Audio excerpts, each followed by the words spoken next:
Everybody, welcome. It's a beautiful day out here. Coaches, got all my coaches out here. Coaches, you guys don't mind, get on behind me. Got my girl Cammie here. I mean, come on now, Cammie McGregor. Yeah. She's a lot cooler than I am, that's for sure. Anyhow, welcome.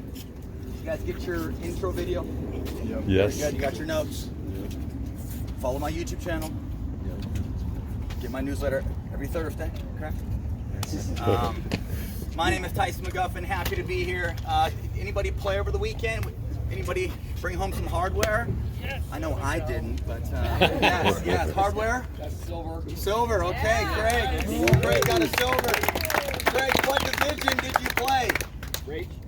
Rach. Okay, we played 3-0 because of me. And That's okay. Everyone was sandbagging. Big dirty style. Dirty. We had Rachel in Newport. Rachel, so good to see you again. Who else is there any repeat campers here? 1, 2. They just keep coming back. It doesn't get any better, but they just keep coming back. Right? Okay, so just so you're aware, today is building a soft game. We're going to talk about dinking up the line, dinking cross court. That's going to be before lunch, after lunch. We'll talk about third shot drops, when to drive, when to drop, how to clean up garbage in transition, mindset on the serving side versus the returning side, and then how to be aggressive with your fourth and your sixth and put pressure on your opponents as they're in transition, or how to make them feel heavy traffic as they're in transition. So today's all about building a soft game, understanding the nuances of playing soft through various techniques. We're going to talk about technique, court positioning, tactics, mental toughness cues, things like that. If you guys have any questions, feel free to ask away. Use and abuse me, use and abuse him, use and abuse her, use and abuse you, use and abuse all of us, okay? You guys played a professional price point to be here. I like to say that my stuff is the best, and so with that being said, you guys should be walking out of here with lots of good information, lots of nuggets in your back pocket.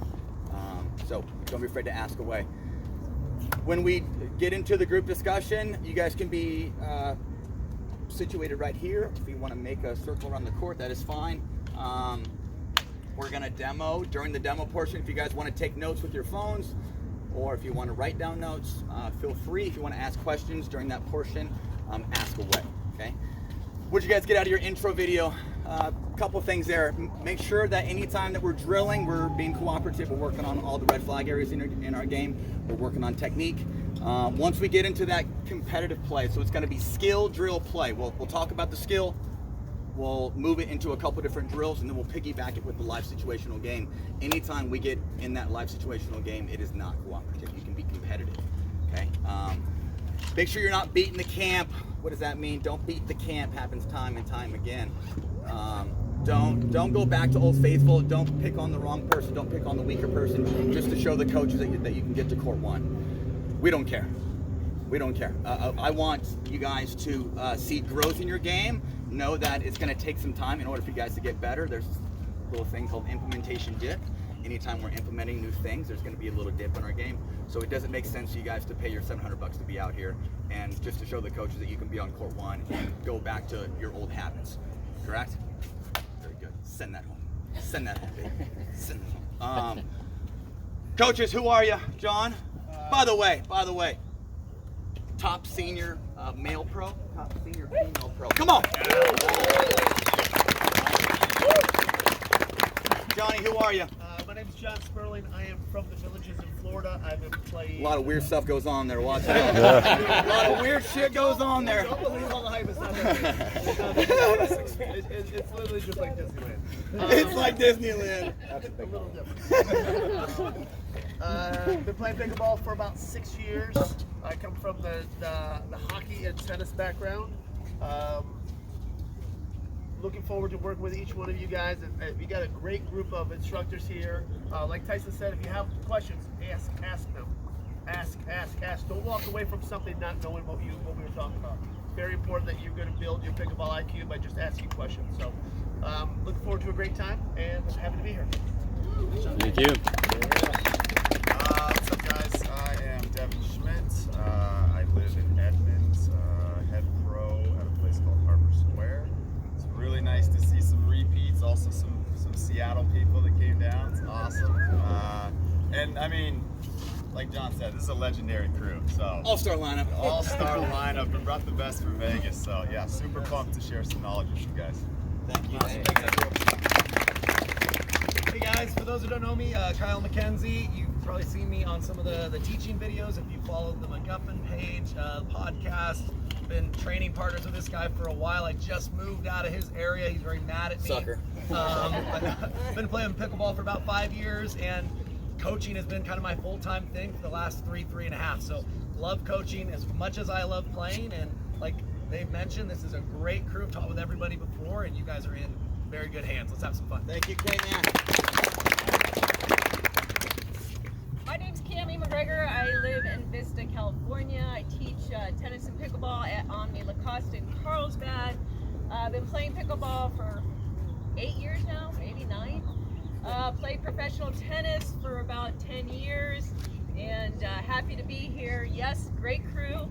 You guys are going to learn a lot. Ask questions. Take it, you're going to get a lot of information though. So take it in little pieces, okay? But glad to be here. Thank you, Cammie. This gentleman right here, Oh sorry, my gosh. also top senior pro. This was my old tennis coach back in the day. Mark Millen. Thank you, bud. Hey, I just want to welcome you guys. If you're first time here, you're going to feel a part instantly with a family. And that's really started with this guy here. I've known him since he was 10. He's just a loyal friend through the years, but very inspirational. He's changing the lives of senior pros out here and get us to sell our businesses and do everything to do pickleball. There's been a couple. They all work for me now. Right?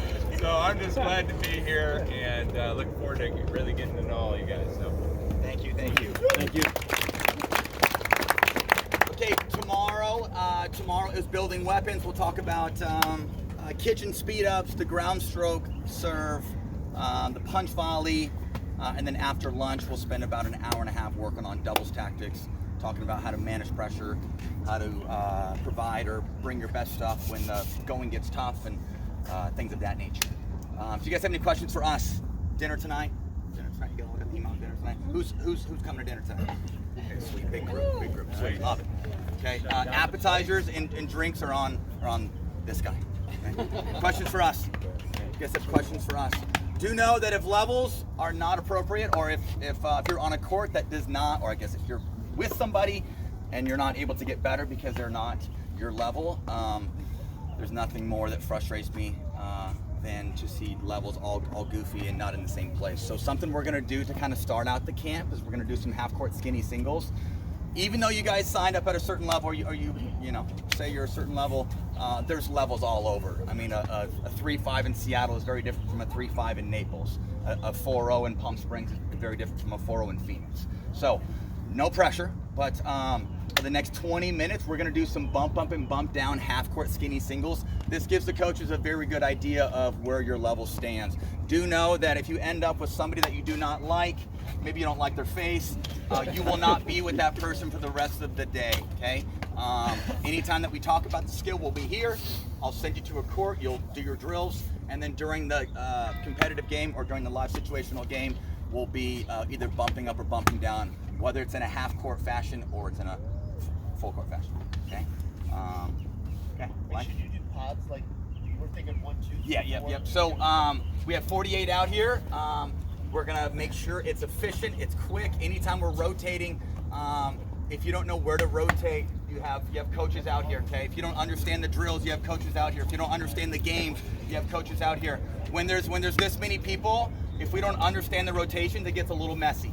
So ask questions, okay? So that's court 1. Eyes on me here. 1, 2, 3, 4, 5, 6, 7, 8, 9, 10, 11, 12. Okay? You're probably thinking, what? What? Don't worry. So, hang on. So, hey, I'm gonna introduce you to a 5-minute tournament warm-up. I'm gonna demo it real quick. I'm gonna send you to your court. You're gonna do that warm-up, and then you're gonna play half-court skinny singles, and we'll do some mixing and matching. If you signed up at a 4.0 plus level, let's say 4.0 plus, I want you on course 1 through 6. think you are 4-0 plus, 1 through 6, this is 7, this is 8. If you think you're right in between a 3-0, 3-5, you're going to be on courts, let's say 7 through 10. If you're below a 3-0, you're 10 and below, or sorry, 10, 11, and 12. That makes sense, okay? 1 through 6, 4-0 plus, 3-5, 7 through 10, 3-0, 10 through 12. Okay, rock and roll. John, if you don't mind, I'll get you in front of me here, brother. Okay, so this is the warm-up that I use. Come practice time, come tournament time. Keep in mind, the main focus in the warm-up is making sure that you're getting lots of touches in, working on your footwork, working on your technique, and you're getting your hand and eye coordination going. So we're gonna start out just doing some stationary dinking. You guys follow my YouTube channel and follow the zones. This is zone 1, 2, 3. So zones 2 and 3 are in front of me. So as we're dinking back and forth, we're just dinking inside zones 2 and 3. Or if there was a bubble in front of you, act like you're dinking into your partner's bubble. Okay. Tip down here, as we all know. Tip down when you're dinking in your red zone. Makes a lot of sense to use that tip down technique. Easy to get margin. So once we're dialed here with stationary dinking, we're going to start moving the ball around a little bit. Maybe zones 4 and zones 1. Okay. Takes them out of the air, takes them off the bounce. The last thing we're going to do is chase trash though, right? Because Mr. Sperling is not known to be trashy. He's not a trashy guy, he's clean. Okay, so we're dinking and we're moving. Once we're comfortable here, we're going to turn this into some punch volleys. You will notice that from zone 1 to zone 3, this can all be taken with what? Backhand. Backhand. So backhand type of day. Take a look at some of the best, or some of the better counterattackers in the game, or some of the better hands in the game. Is it the forehand that dominates, or is it the backhand? It's the backhand. Very good. Take a look at good counterattackers. They live and die, and they trust a much bigger space with their backhand. Okay. From here, let's go higher levels. It's going to be dink, attack, block. Take a look here. I'm going to dink. So first it's dinking, punch volleys, and then blocking. I'm going to dink. John's going to speed up. I'm going to block. He's going to dink. I'm going to speed up. He's going to block. I'm going to dink. He's going to speed up. I'm going to block all day long, Johnny. Good. Dink, speed up, block. Court 6 and below. If that is too difficult, this is what I want you doing. North, south, east, west. You know? North. Okay. West. So let's go south. So for the next 2 days, south side, south side, south side, and south side. That makes sense. Okay, south side here. South side. I'm going to be feeding a stationary feed. It's going to be at 20%. I'm going to feed a speed up. He's going to block. Okay. Or I'm thinking bounce, apex, speed up. He's blocking. I'm trapping. He's going to get 5 blocks in. He's working on his block. I'm working on what? A modified, calculated speed up. Oi. Okay. Once he got his 5, then we change roles. Okay. Next thing here, slinky. Johnny, go. Some good looking kicks here you got on. And looks good in pink. Yeah, that's good. Looks good in pink. So take a look here. He's scooting back. He's taking his time. He's using that tip down technique. You will see anytime we are, I shouldn't say anytime, but if we're scrambling and we need a little out of control, or if we're in deep water, don't be afraid to use that tip down technique. Once he gets back to the baseline, he can alternate drives and drops. Being cooperative here. What can I be working on? Punching if he drives, or finding my best source of offense as he's dropping. Best source of offense is plan A is out of the air. Plan B is if I find that I'm chasing trash, I can do what? Step back. Take a step back, buy myself some time, catch a ball at a higher location. Okay. So you can give up court position to be more aggressive, whether it's on a push dink or it's on a speed up. Boy. Okay, and then from here he's gonna feed some lobs. I'm gonna hit some overheads here starting now. Boy. Okay. I didn't say that. Dang. Cat's out of the bag. Don't lob me. She's my girl, but that was a little much. That was a little much. Okay, again, up. So, anytime we hit the overhead, what's one thing we do not do in pickleball? Back pedal. Okay, so turn, get sideways. I'm sure there's lots of skateboarders out here, right? A ton of skateboarders. Hop on your skateboard. This is your mirror. It's like you're checking out your hair in the mirror. Index finger, get on that skateboard and get your, you know what, back. Okay. So again, he's gonna feed off the overhead. Oh boy. Okay. And then he's gonna go and slinky up there, Johnny. Slinky up, perfect. Once he gets to the kitchen, I'm gonna then slinky back. Okay. Same idea. Last little piece of the warm up here, John. I'm gonna have you back at the baseline, brother. I'm serving 3. He's gonna return 3. Take a look here. I'm serving. He's returning. I'm trapping. I'm gonna serve another. So once we do 3 and 3, I'm gonna serve 3. He's gonna serve 3. We're gonna play some half-court skinny singles. So drilling turns into some competitive play. Okay. So take a look here. We're just gonna play some points out. I'm serving. He's returning.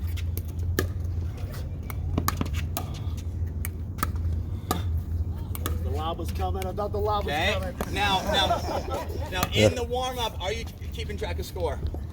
No. Okay, so alternate on every point here. Alternate on every point. So John's serving. I'm returning. He's dropping. I'm in. Play it out.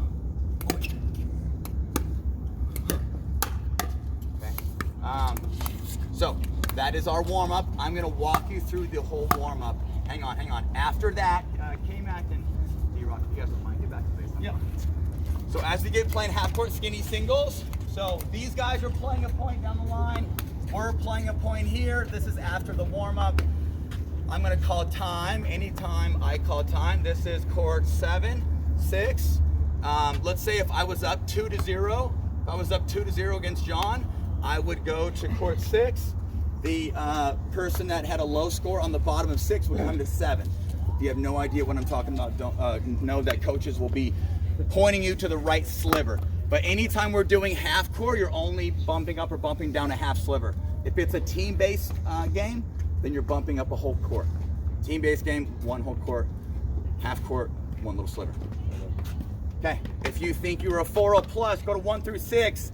Go quick, because it usually gets messy. Go. Get your ass there.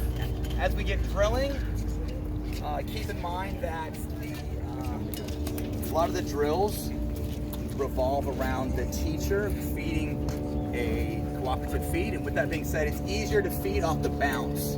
Okay, so if John's back there hitting third ball drops.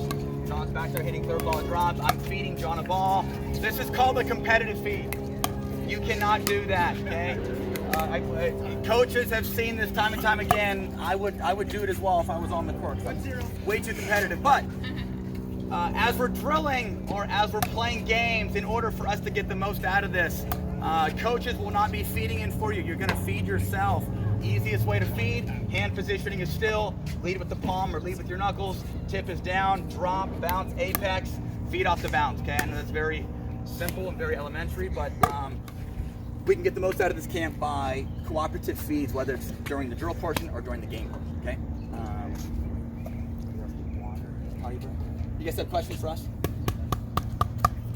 Coaches, things you guys saw during the half-court skinnies. One thing I saw is that it's easier to make adjustments going forward than it is to go backwards. So if you're serving, serve. Okay, if I get looking to see how pretty my serve is, now the return gets on me quick, and now I'm digging for gold in here, right? Okay, so after I serve, I want to reposition, give myself some cushion. If you have time to get organized, you can see the ball better. Not too much can go wrong when your adjustments are going forward, not backwards. This game is a hell of a lot easier when you can see the ball big, and when you see the ball big, generally it comes with having time. If you're organized, if you prepare well, if you see the ball big and juicy, good things happen out here. If you're rushing and seeing the ball small and not recognizing how much time you have, you will find that your level is going to drop. So we like big, juicy balls, right? Don't listen to me. Coaches, sorry, go ahead. Yeah, I saw our will to get in supersedes our will to hit a better shot. What I mean by that is we're so fixated on getting to the line, we're not using common sense, so we're just hitting and running. Like Tyson said, you guys are picking up a lot of heat in the transition, but because you want to get forward. That is your number one goal. However, you have to hit the right shot to go forward on. So whether you're hitting a drive or a drop, it's what you get out of your opponent on the next ball that makes it important. Don't just hit and run just because that guy at Bill from the Y says you got to get into the net. There's a time that you got to get in, but you have to get in under some under better circumstances. Okay, what's that double A word that we use?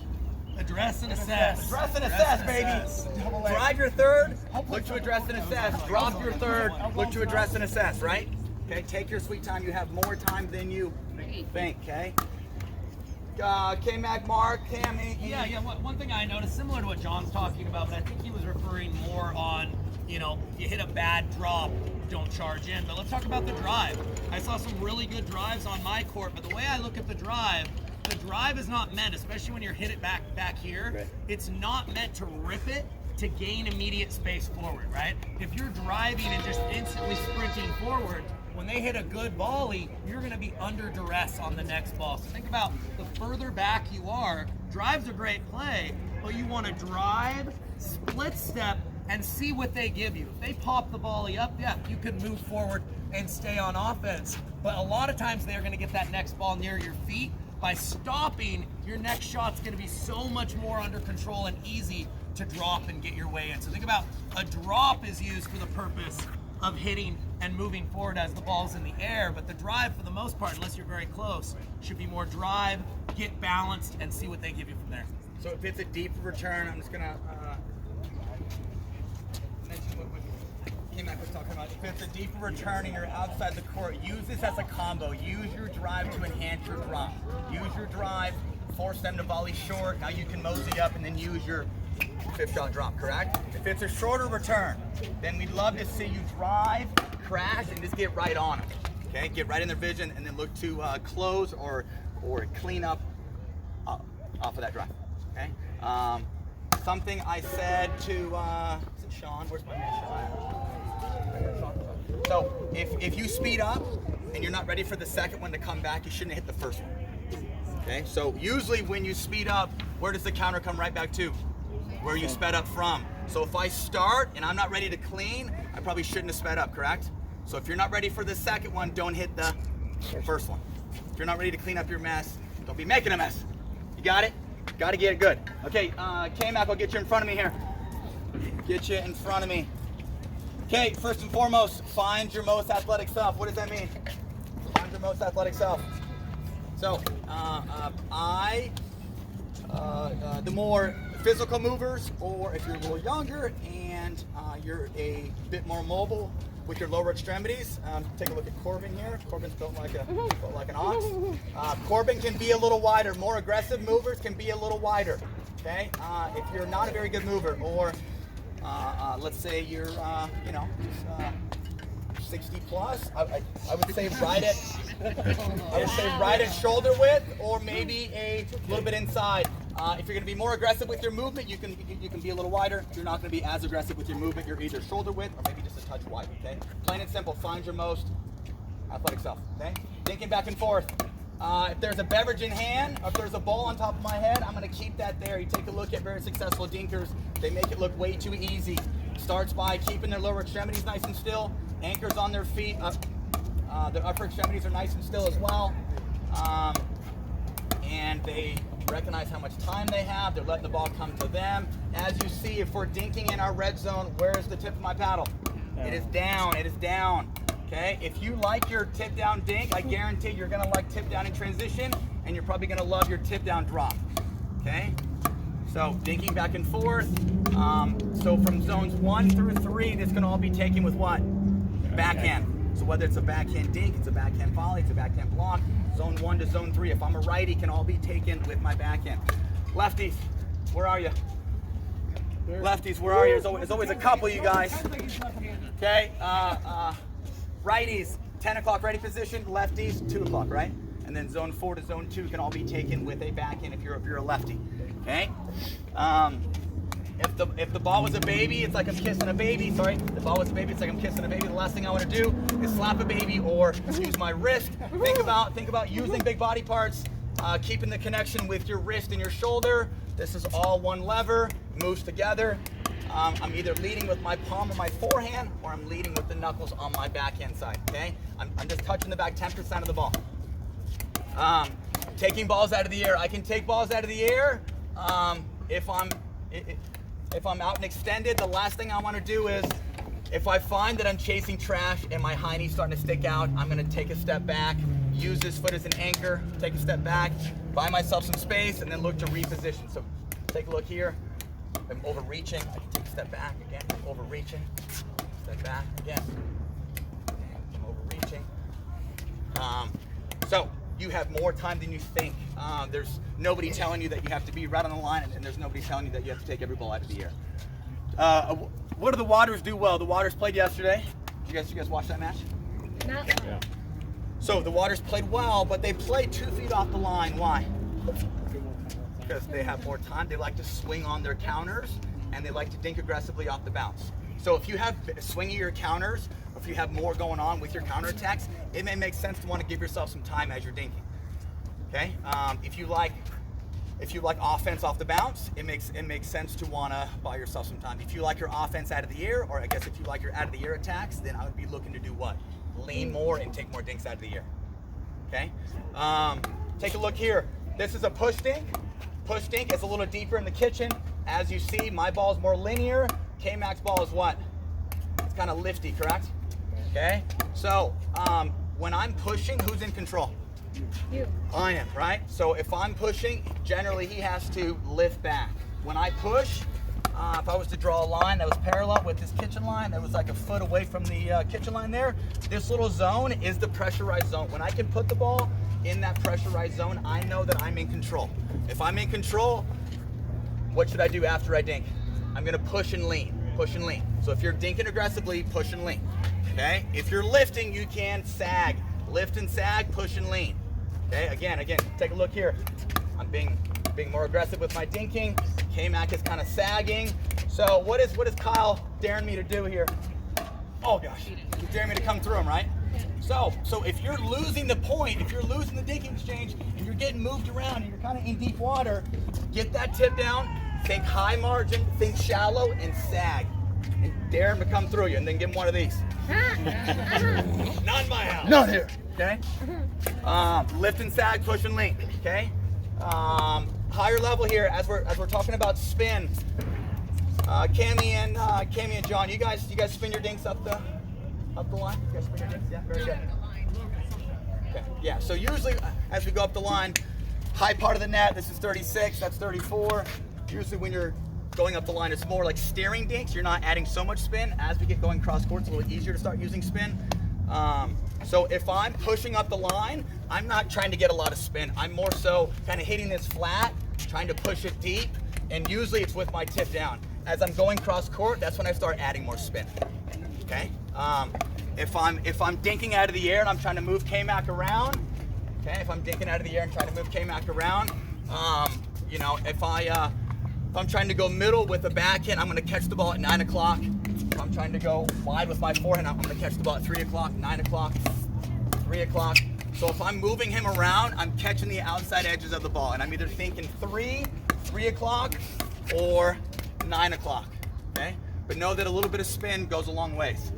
I'm not trying to over create. I'm not trying to force the spin, okay? If you guys have questions for us, hand positioning still, push and lean, lift and sag, keep your upper extremities nice and quiet. The ball was a baby, it's like you're kissing a baby. Your soft game is only as good as how still your lower extremities are. Your soft game is only as good as how still your lower extremities are. So focus on finding your most athletic self, sitting your high knee down. And if you are gonna miss, where should we miss? Miss it high, miss it high, miss it high. If you pop it up, buy yourself some time. If you're in trouble, block. If you see it, you can punch, okay? Okay, so drills are gonna be the same on all 12 courts here. Drills are gonna be the same on all 12 courts. First drill, belly button are lined up here, forehand to forehand, very simple, forehand to forehand, elbows tucked in. How do dinks get popped up? Tell me. How do dinks get popped up? So by casting or by overextending. Anytime we get out here, what wants to use?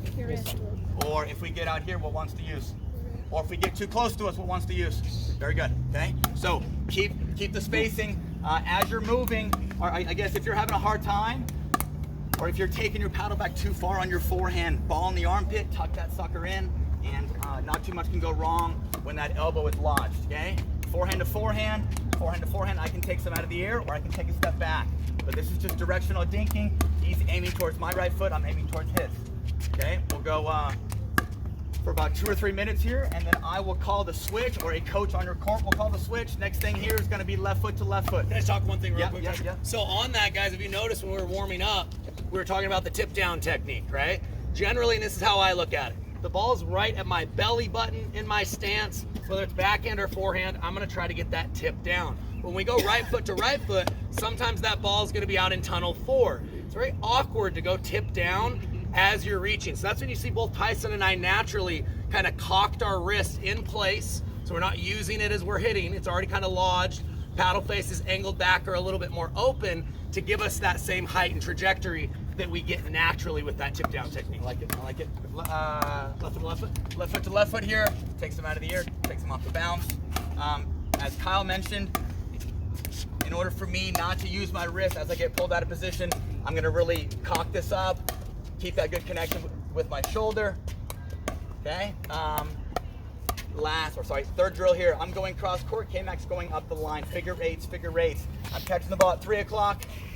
I can catch the ball at 9 o'clock. K-Mac's going line. I'm going cross. If you're going cross, you're probably being more aggressive with your dinking. You want to use some spin, that is fine. If you're going up the line, generally you are tip down and no spin. I'm going cross. I'm going cross. He's going line. I'm going cross. When you guys are doing these drills, what helps me, especially when I'm teaching, I do a lot of focusing on my students, but then I get to start playing competitive, and I'm not watching the ball because I'm used to watching out there. So when you guys are doing these basic drills, focus on that ball and really watch that ball hit your side of the court. You know where you guys are hitting the ball, so you don't have to worry about that, but really focus, keep your head down when that ball lands on your side. It really helps. I like it. Look to apply your eyes all the way in, and at the end of the day, all you have control of is what? Looking at this plastic ball. So, 3 drills here, right foot to right foot, left foot to left foot, and then we'll have north side, it's gonna be cross court first, south side is gonna be down the line. Coaches, I will call the switches. Cool. Let's all rotate clockwise here, coaches. Campers, head back to your courts, take your waters, take your towel. Sometimes it doesn't have to be that good. You got sometimes some of the better teams in the game, or some of the better players in the game, put balls in play. They know what they do well, they know their identity, but at the end of the day, they're just gonna grind away and play low risk pickleball, and it wins at my level, and it definitely wins here. Cammy, counter-attacker, puts a lot of balls in play. John, similar as well. Both these guys can grind, and they'll dink their opponents to death. Dink them to death, okay? So, but the simplest way to win points is just by trusting your consistency, putting balls in play, and knowing that the percentage of points being won by unforced errors compared to forced errors, I'd say at a 3-0 level, it's probably 90-10. 90% of the time, points are being won just by unforced errors, right? At my level, maybe it's half and half. But that comes to show that everybody puts their socks on the same way. Put balls in play. That's plan A.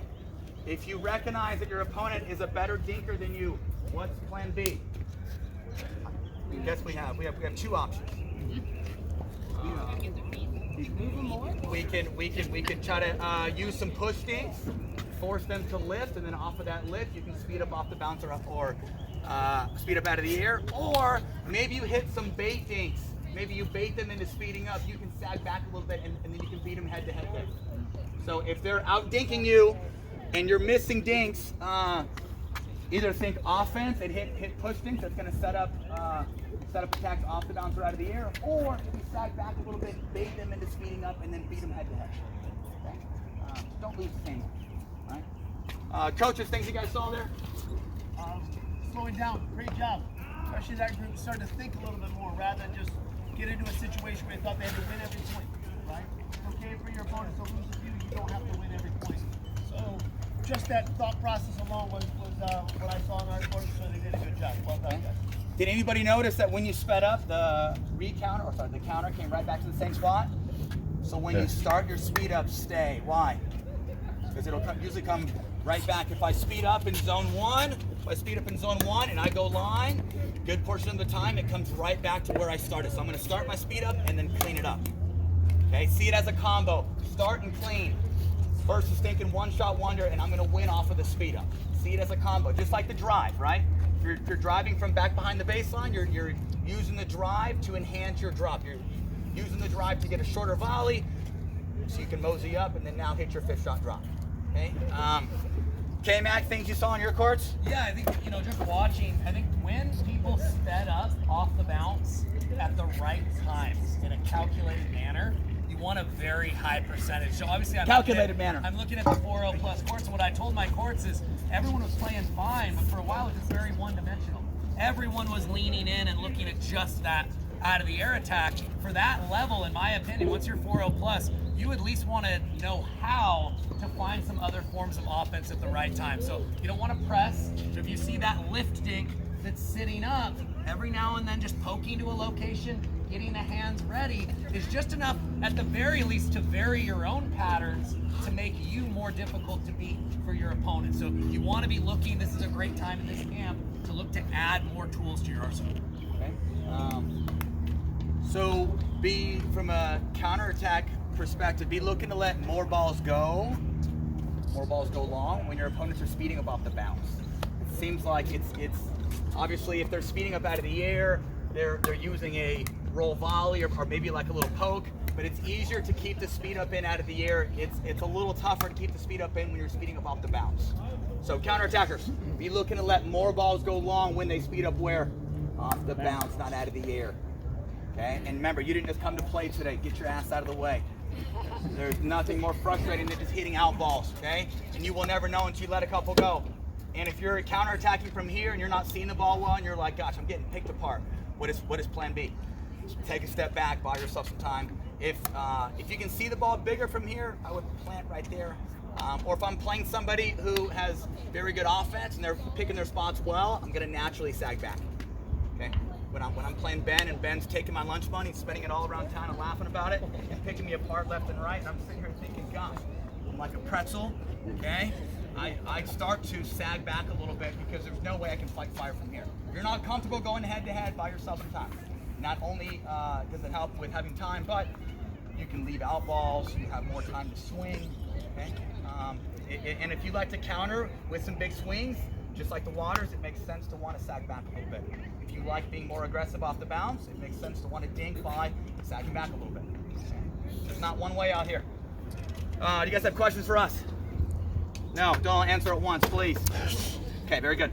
K-Mac will get you on court here. Okay, so dinking cross court. Tell me why. Talk about the why first. I guess why would you want to dink up the line? Let's say if this doesn't work, right? So if I'm getting eaten up cross court, if I'm not able to beat my opponent in a dinking battle cross court, I'm going to try to isolate them, right? And if I have a gain, by I can out dink him or I can beat him head to head, I'm going to keep it there. Okay. Thought process from here is where's my gain? When I find it, exploit. Okay. So as we're dinking cross, I'm going to try to pick on his inside foot a little bit. Did you guys notice? You guys watched the finals yesterday? How much inside foot dinking there is, or how much middle dinking there are? Why? Why? And coaches, why? Or campers, why? Confusion. Okay. And I think a lot of us are always trying to pick on this outside foot. Okay. A lot of us are always trying to go wide. So think about, going 2 to the outside foot, 1 to the inside foot. But if there's added stirrup, or if there's unforced errors at the highest level by dinking towards inside feet or dinking middle, there's going to be plenty of unforced errors here. Okay, so use that inside foot, make them fight over it. Don't be afraid to dink middle. There we go. Dinking cross court here. Anytime we dink cross, if K-Mac speeds up in the middle, okay, it is whose job to cover it? It's my job. Okay. So, John, if you don't mind. Okay, John's there. John's got to honor what? He's got to honor lines. Okay. So something Jay and I do. Jay, the Frenchie that I play with, he's a pretty good-looking guy. He's not as good-looking as me, right? Okay. So Jay and I are Jay's there. I'm here. Jay and I's deal is who's ever dinking cross court. If there's a speed up middle, it's the person's job who's cross court from it to be taking middle. Plain and simple. If I hit a dink cross, K-Mac goes middle. It's my job to cover. Okay. So after I dink cross, what am I doing with my hips? Hips are facing at the ball. Ready position is facing at the ball, and all my energy is geared at the ball.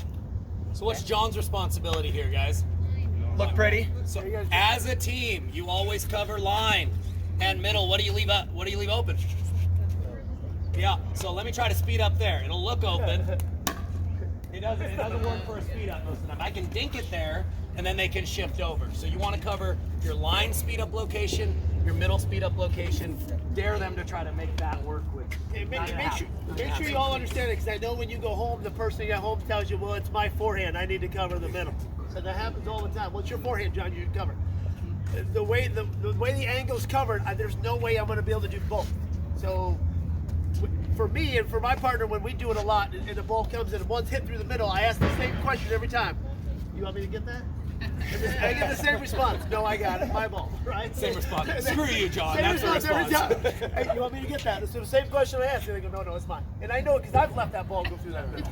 So it's just getting used to it. Good. And so if K-Mac wants to speed up line, great. I mean, this is the toughest play in the book, low percentage. So John is actually going to kind of give that up. He's going to give that away. He's going to dare him to go there. At the end of the day, we're always going to have one area covered, and that is the middle. Okay? Tyson, I've got a question. Talk to me. And I mean, tell me why I'm wrong, because I am. But so if Never Ted. yeah, I mean, you've done this a little bit better.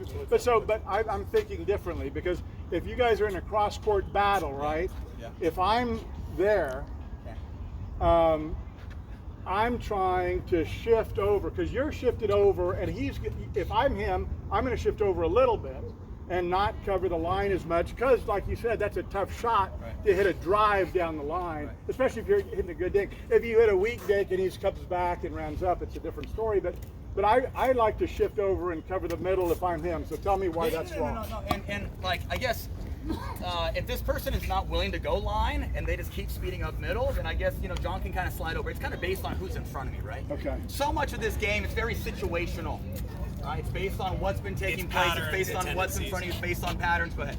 I'll tell you what makes it easier. So it's not tennis in the sense that I follow the ball every shot, right?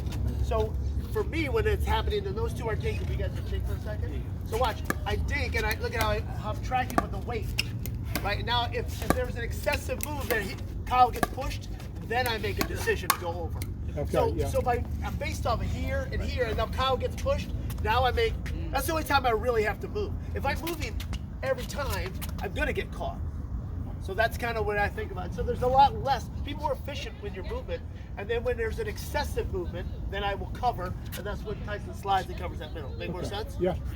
Like it. And hey, if John can read the counter and take it with his forehand, I would take that all day long. Okay. Obviously, if he's not there, then I'll be there. And the other advantage by John sliding over a little and kind of pitching middle is that dink in the middle. Sometimes this player, their forehand, they can reach in a little further, take it a little higher. Right. So it's always off of patterns, kind of how aggressive you are, how much you kind of hold based on this person's tendencies. Yeah. Okay. Like it. Okay. Okay. Talked about the why. Let's talk about some push and some liftings, Johnny. Thank you for your demo there, brother. Okay, so plan A is, can I outlift my opponent? Can I not take any risk and just outlift them, right? If that is not working, then I'm going to start hitting more pressurized dinks. Here is a slice pressurized dink. So I'm starting at 3. I'm finishing at 9. I'm not doing a Nike swoosh. I'm definitely not chopping wood. Okay, it is natural spin. I'm starting at 3, finishing at 9. Ball in the armpit, elbow is lodged. Or if I'm standing in late quarter lane, which is very nice. If I'm staying in late quarter lane, up to my hips, I'm going to keep the paddle directly above the water. I'm going to start at 3 and go to 9. Okay, elbow tucked in. And what is my area? If I'm hitting a push dink, where am I trying to aim? I'm trying to aim towards that pressurized zone, which is right by the kitchen line. I'm trying to kind of bait K-Mac into being indecisive. If he should take it out of the air, take it off the bounce. Okay? So I know that a push dink, you're not beating them with pace, you're beating them with location and uncomfortable spots. And when you push, you want to do what? Lean. Push and lean. There's nothing more frustrating than hitting a beautiful push dink, taking a step back, and now that thing sits up. Right? So know where you're at in the point. If you're in control, you're looking to do what? Lean and capitalize. If you're not in control, then you're lifting and sagging. Right? Okay. Slice 3 to 9, leading with my pinky, leading with the bottom edge, elbow tucked in. Know that a little bit of spin goes a long ways. Okay. Top spin. I played with Riley Newton for the last 2 years. Not this year, the last 2 years. I probably saw about 98% of the balls, and I was able to dink myself out of some deep waters. with that being said, I probably have one of the better topspin forehand dinks in the game. And not only do I love to use it from here, but what do I use from back there? Same look. If this one's dialed, that one's going to be just as dialed as well. Okay? So, what is our SLY acronym? What is that? SLY. Stable, location, and yellow. So you can be aggressive with your dinking. You can be aggressive with the speed up if you have your SLY. You're stable, you're in the correct location, and the ball's in yellow. I should not be hitting a push dink, or I should not be looking to be offensive if I'm not stable, if I'm in a bad location, or if the ball is in red, right? Okay, again. So, bounce, apex, push.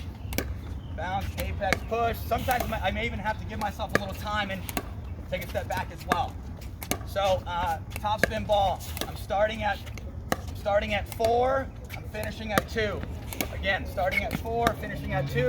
I'm just giving the ball a little soft tissue massage. I'm trying to kiss the outside of it, or kiss kiss underneath, or kiss outside. Again. So I'm not using my wrist. This is all connected. It's all from my shoulder.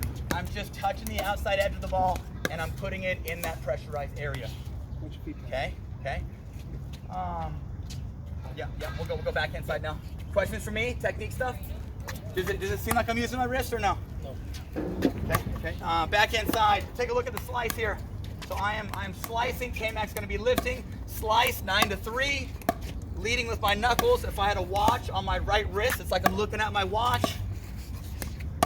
Okay, I'm pushing to my shoulder. If my arm was a piece of 2x4, I'm just keeping that nice and still.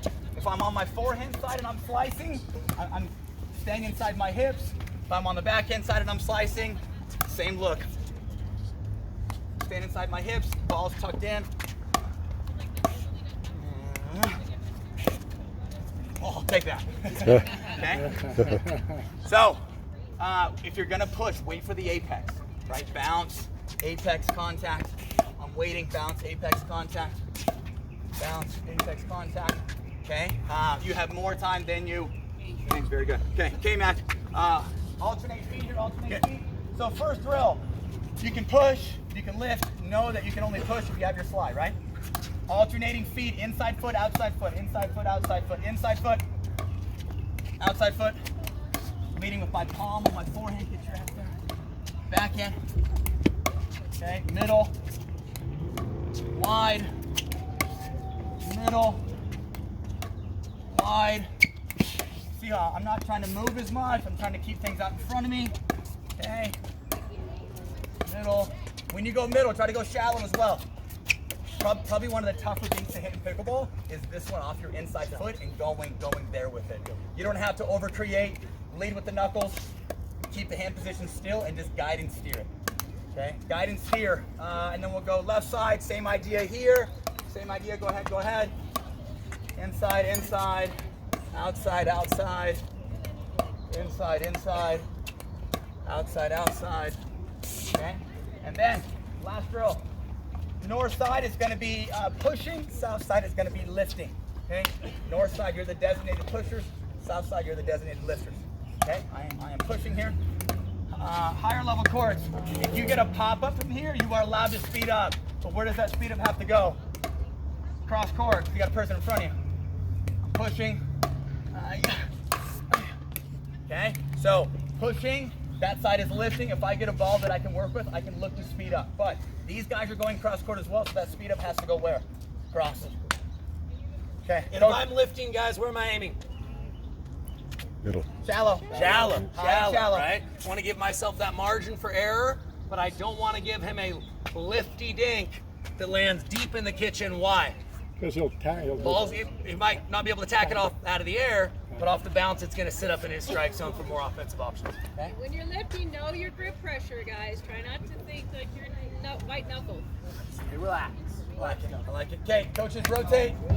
Something I want you guys to focus on here is that as you're hitting drops, John Boyd, just come back to me here. As you're hitting drops, if you pop a ball up, okay, there's no need to rush in. Okay, if I pop a ball up, okay, I can stay back, give myself some time. Even if I pop it up from here, again, pop it up a little higher. He hits an overhead. If I don't have time, I'm just gonna lob back. If I don't have time, I'm gonna lob back. Once I have some time, then I can do what? Exactly.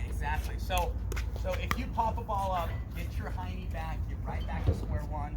If it comes back with pace, you can either drive, force them to volley short, and then use that to enhance your drop, or you can lob again. Did you guys watch the Knicks match yesterday? I mean, how many times Catherine and J-Dub back here just hitting sky lobs, right? Nobody wants to hit overhead sky lobs, that's for sure, right? Lee doesn't. Quiet, Tyson. Quiet. She's your partner. Lee, I'm sorry, sweetie. Okay? But anyhow, Johnny, tell me, how do you like hitting overheads when the ball is hit that high? Oh man, it's tough. Very good. Okay, so Makes it look easy. we have one time to capitalize when you're serving. So if you pop a ball up, get back to square one, and don't get beat by hitting a high drop and then rushing or just playing. Okay. Drop technique. Take a look here. I'm gonna tuck my elbow in here, tip down. I'm just gonna guide and steer. Same thing. Guide and steer. Tip down. If there's two imaginary balls out in front of me, let's say that's the first ball, that's the second. I'm just gonna extend out a bit more. As I'm dinking, let's say here's that first wall. Okay. When I'm dinking, I'm just gonna meet the first wall and pause. Meet the first wall and pause. Meet the first wall and pause. When I'm back here, same idea. I'm just gonna meet that first wall or meet the first imaginary ball. Just talking about general length on your swing. So short and sweet.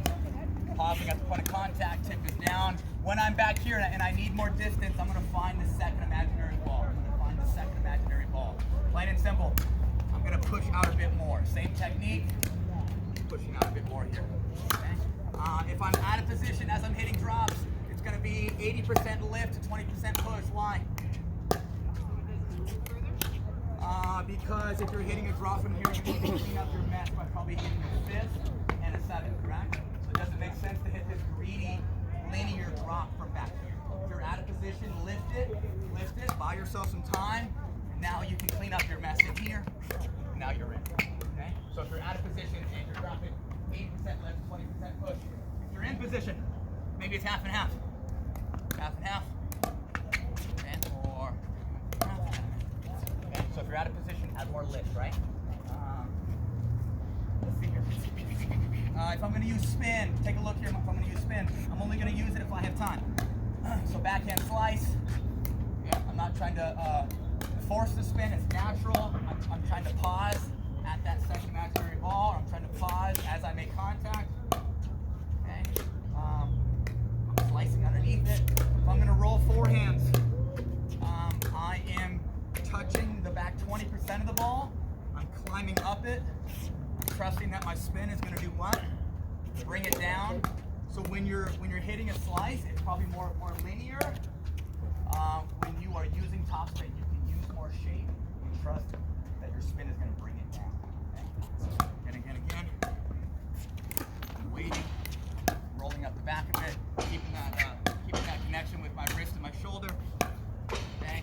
You guys have questions for me there? Out of position, 80% lift, 20% push. In position, half and half. When should you come in? Just look to see how pretty your drop is in this hang. This one, right? Okay. So let's say lower levels. You're probably not going to be able to see the ball shape right away. So with that being said, you're going to look to see where they make contact, and then you're making your adjustments. Look to see where they make contact, and you're making your adjustments. Or look to adjust and assess, and then make those adjustments. AAA. Again. Dropping. It gets down. I'm planting. Blocking. I'm here. I'm taking my sweet time, okay? Higher level. We are looking to disconnect a little sooner. You're looking to take off a little sooner, and you're looking at ball shape and then making your adjustments. So right as it comes off my paddle, I'm looking at ball shape and I'm getting in. Okay. Take a look at people that bake well or people that coach well.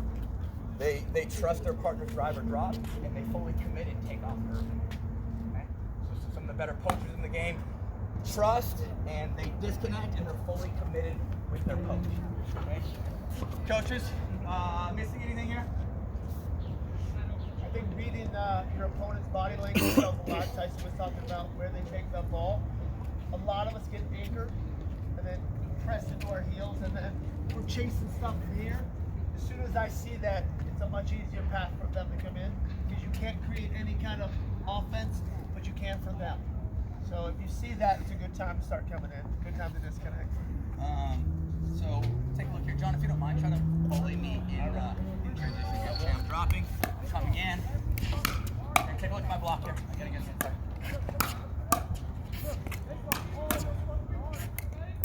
Block technique. I'm letting it come to me.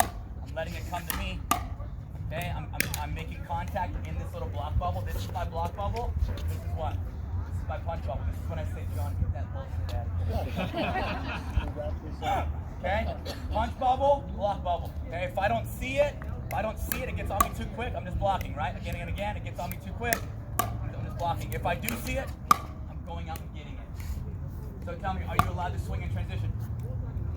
Depends on who's in front of you. Okay, if you can beat this person head to head, swing away. If they take your lunch money and beat them head to head, I would block. Take your time coming. If John has a lot of offense out of the air, I have to respect his offense and I have to take more time coming in. Okay? Or what about this? You want to drop to the golden ticket, or you want to drive to the golden ticket. What is the golden ticket? I guess why would you? Who would you want to drop to? Drop to the person that has lots of offense that makes you feel attractive coming in, or the person that maybe doesn't have as much offense and maybe their identity is a counter-attacker and you feel less attractive coming in. You want to drop to a counter-attacker and not feel as much traffic coming in. So something you should be thinking about is, as you're playing doubles, what person has more offense? What person can take balls out of the air in yellow and use a roll bomb? You want to be dropping the person that maybe has offense out of the air, but maybe not offense off the bounce. And you know that when you get your drop to bounce in front of them, they're not going to hurt you. Okay, so drop to the person that doesn't have as much offense from lower location. Okay? Find that golden ticket. Don't be the golden ticket. John, show us what the golden ticket does, please. This is groovy. I'm dropping. What a nice man. What a nice man. It's called just inviting us up. Okay? Roll out the red carpet for him. Okay? So don't just invite them up. John, show us again what not to do. See, I'm dropping. Tyson, yeah, I'm dropping. What a nice guy. Okay? So if my opponent doesn't have a roll volley, that's a problem. Right? If they don't have options or any offense from here, that's a problem. John, show us what you should do. And if you find yourself chasing trash, what would you do? It's high floaty, he's gonna buy himself time, and making me feel pressure. All good. You can see that. Yeah, I'm dropping. He's taking his time. Okay? So make this person feel attractive as they come in. And don't be afraid to be aggressive off the bounce. And there's nothing more frustrating than not being able to get in and like get up and establish. Yeah. Something I feel like I do better than most in mixed is take a lot of court and really be aggressive off the bounce, whether it's off the bounce or it's out of the air. But I force my opponents to put lots of traffic in the red zone as they come in. Okay? What about, like, especially in mixed, if you are dropping and you are closing, and you know how we're always saying to keep that person back, but that person is now attacking because I'm trying to keep them back. My ball has to rise, and now here they come. So what I like to do, if I know that they're attacking off this drop and we're trying to keep them back, is kind of give them a 50% ball. Like, not give them that much pace. Hopefully it's still staying low. So what I'm saying is, I don't want to be keeping him back because he might attack on that. Right. So if I take a little pace off, if I take a little pace off, I mean, still I'm keeping it low where he can't hurt me. You know, but if you go ahead and go back real quick, drop and close time. So that's a horrible drop. Drop and close, but if I do this and I get it up higher, now I'm cooked. Sometimes I want to take some pace off of this ball. Take that little 50% ball and try to find it. Plain and simple, as we're in transition, the main target is where? Red zone. Pickleball pedicures all day. Johnny, what's up? So, one thing, and maybe this is something we can add, like, when I take a ball off the bounce, I'm trying to hit his hips. When I take a ball out of the air, I'm trying to hit his shoes. Too many times when we take a ball out of the air, we're trying to find their chest, But if he comes in about 3/4 of the way and I try to find his check, all I have to do is get out of the way. My ball's out every single time. So he can be mindful of that as I hit that ball up. So no matter where he's at, if I'm taking a ball out of the air, I'm going to find his feet, right? Here, I'm going to find his hips, right? I'm going to find his hips, right? Every time I have to hit it there, now I'll find his feet. Even if it's sometimes you just have to force the ball. Every time you're trying to induce that pop-up. Too many times I see balls here, stay there, and I hit too hard, and I try to go through him. How many times do we try to keep him back, but next thing you know, he's swinging, right? And I think that's what Cammy was saying. If you keep that ball low in that scenario, you take them out of their offensive strike. So just something to think about as the team is coming in. Well, I think in order to keep it low, right, it's a conscious choice to say, hey, I've got a ball here. I can't hit it super hard, right? Making an intentional choice to hit it softer is what's going to bring it at the feet. You try to go through it, it's not as advantageous at all. Okay, so first drill here. Do you guys have questions for us? Keep in mind that as you come in an organized, balanced manner. After I hit my drop, I'm coming in, I'm breaking down before contact. There's no rush to get there. Now, if he's testing me a little bit, I can beat him head to head. I can look to swing. When I look to swing, what am I doing off of that? I'm swinging and then I'm crashing and I'm hitting. So you can move forward in transition if you're swinging. If you are dealing with a ball that's in your yellow or red zone, you're breaking down, finding your most athletic self, and then dropping it. Okay? Drills are going to be John, slinky first. Again, up. Okay, John's going to slowly slinky his way back. I'm going to work on finding my best source of offense, whether that's out of the air, or I can work on my footwork, work on my step back. John is dropping. Where's the tip of his paddle? Pecker's where? That's right, there we go. Pecker, what? John's coming in. Nice. Okay, he's gonna work his way in. Okay. Once he gets up, I would slinky back. Okay? Once he gets up, I would slinky back. Same thing, tip down technique. If it's out of the air, I'm taking a block bubble, sit down, take a step back, sit down. If John gives me pace, I'm gonna use his pace and just touch it. If I'm back here, and John gives me pace, I don't have to finish at the second block. I can just use his pace and meet and pause. Okay? If there's not as much pace, then I'm gonna have to extend out a bit more and find that second imaginary ball. With pace, short and sweet. Less pace, push out and extend. Okay? Second drill here. I have to make, let's go 8 drops in a row. Everybody's gonna make 8 drops in a row, okay? 8 drops. 1, 2. That's my life depended on it. I know, John didn't see this. Okay, 3. Anyhow, I'm making 8, then we'll change roles. Next drill here, I'm gonna drive a third, which is gonna set up a drop. I'm gonna drive my third and then hit a 5th shot drop. Drive your third, 5th shot drop. So John's gonna feed, I'm driving, dropping, he's gonna trap it, or we can just keep it in play. Again, I'm driving, dropping, driving, dropping, back. If you're like, there's no way in hell, trap it, give this person time, have them reset, and then feed again. Okay, last drill. John in transition there, brother.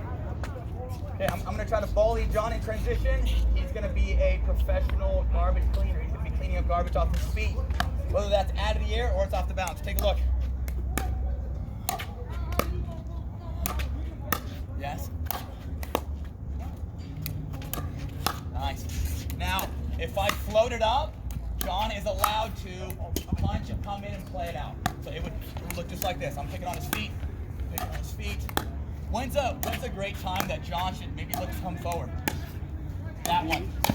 When I get too extended and I get a little too greedy, what usually happens? You should be like a shark, just pound. I can't do, no, so true. When you see somebody overextended from here, usually they're gonna try to go for too much. Great time to get right on them and then make them taste plastic. Okay? Again, last one here. And guys, if you notice, when John's inside the baseline like this, he's not allowing Tyson to push him back as he's hitting his shot. He's differentiating, take some out of the air, take some off the short hop, but he's not retreating. He's holding his ground and keeping the ball in front of him. Playing with heavy margin of error. Remember, it only takes one ball in the kitchen to actually get forward in a real situation here. You want to play with plenty of margin for error. Okay, let's head back to our courts. First drill is going to be slinky. Okay, here's what's going to happen. This game is called King and Queen of the Court. Some courts will have 8, some courts will have 6. I like going 6. We'll do 6 here. We'll have 2 playing skinny for like 4 or 5 minutes, and then we'll rotate you guys. This is the king or the queen side. That's the challenger side. Okay. Here's what's gonna happen. I'm gonna feed a return. These guys are gonna drop, come in, play the point out. If they win the point, they're gonna run back to the baseline. If they lose the point, Devin and Eric are rotating in. There is no participation awards out here. If you lose the first one, you're out. Tempo, baby. All right, all right. Up tempo. Come on. You guys are behind, Eric, behind. Go!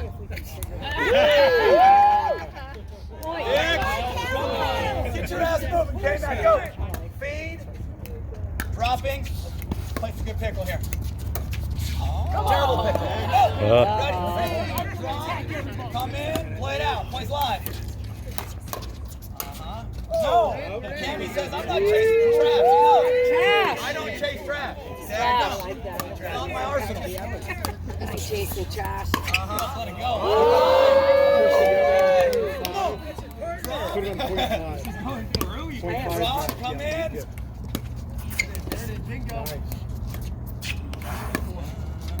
Work.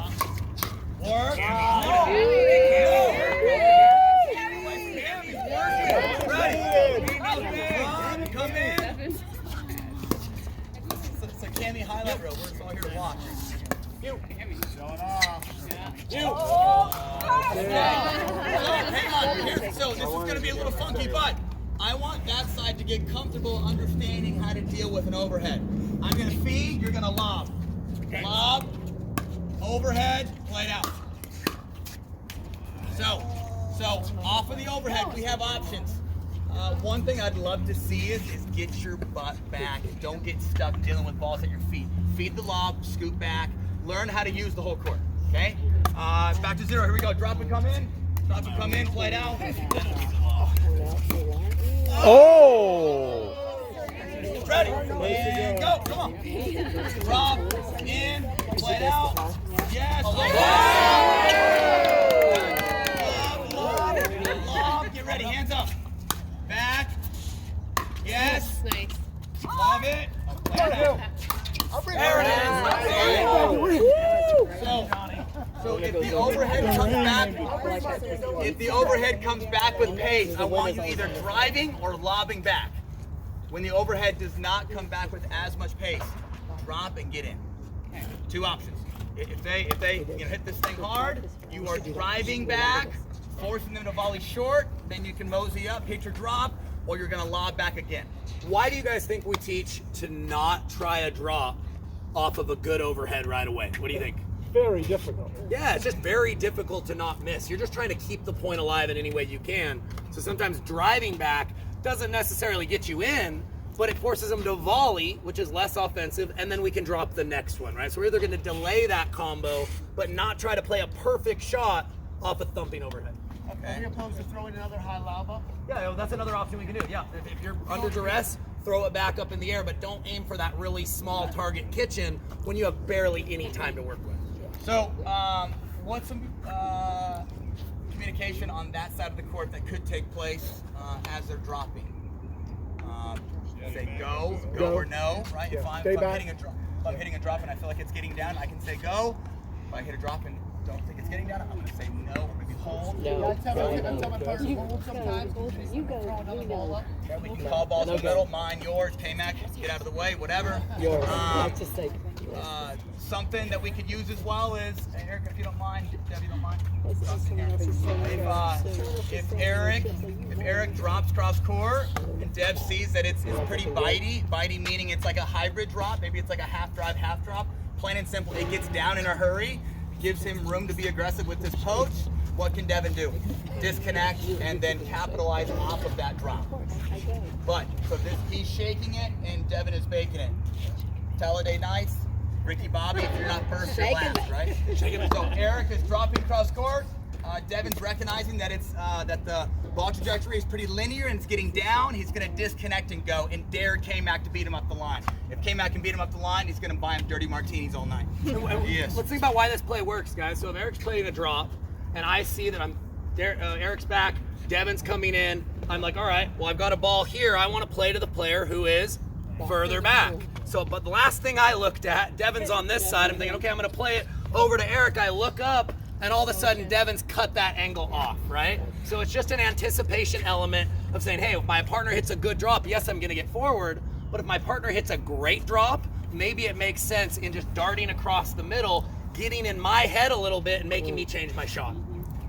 My only rule here, if you poach off of the first one, it counts as 2 points, you're automatically over. Oh, boom. Look at that. Eric, if you don't mind, show us how it's done. Deb, if you don't mind, show us how it's done. Okay. Coaches, if you're on their court and you see somebody bake off of their shake, you see somebody poach, it's an automatic burst. Okay. Eric, get this drop down. Go. Lovely. Okay. Good night.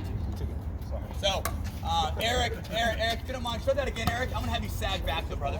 Yep, so slide. Ready here, Eric's gonna sag back. Eric's not gonna come all the way in. Go. Here's his third. Sagging back. Okay. So Devin's just gonna pinch middle. Okay? That was very casual, but I want you to be fully committed. Get your butt up. Know that some of the best poachers in the game fully commit and they take off and they're explosive out of their first step. Take a look at Callie Smith, take a look at Riley Newman. Right when that drop gets down, they're splitting, they're maybe making some noise, getting their opponents to look at things they don't have control of, and then guessing from there. Okay? So I would say good poachers are probably good guessers too. Okay? Do it. Coaches, let's rotate clockwise here. Sweet. So on the lobs, you guys understand that I don't want you lobbing on your third. I just want you understanding the elements of how to play defense from back. Right? If it comes back with pace, you're driving or lobbing back again. If it doesn't come back with as much pace, you're trying to dump and then come in from there. And dump meaning drop, right? Coaches, things you guys saw? Defense better, discipline, taking more time. Yeah, I think a lot of us still are still trying to rush ourselves in. Using that third shot, fifth shot to get in, gain control. Remember, if you're trying to eliminate all that traffic as you come in, figuring out picking your spots is very important. So they did better, so they have to think about it. If you're disciplined in transition and you're consistent with your third, fifth, and your seventh, you're going to find that your opponents are going to start going for too much and trying to put extra pressure on you, and that's going to cause unforced errors. So we can gather points just by making our third, coming up, making our fifth, and just being solid in that area, right? It doesn't have to be that good. Mark or Cam, think you guys saw? When you guys are dinking, a lot of times, great. I see some great dinking, moving the ball around. Sometimes, get used to maybe making mistakes that you're going to earn it. You're just trying to make your opponent sort of change their mind, make them second guess. Don't just get them always in a, stationary spot. Be active up there. Yeah. And just to kind of go off of that, if John and I, or if Mark and I are dinking cross court, and John recognizes that I pull Mark out of position, right? I pull Mark out of position. Great time to Ernie there. Yeah. Or if I'm with Cam here, if I'm dinking with Cam and I'm getting isolated, I'm sitting here thinking, gosh, he's kicking my ass every point. If I'm just standing here stationary and not earning, it's my fault, right? So if Cammy is isolating me here and dinking me to death, and I'm just sitting here and taking it, and nothing is going on, it's on me. What I can do is either look to Ernie or just look to fake a little bit, force her to change direction.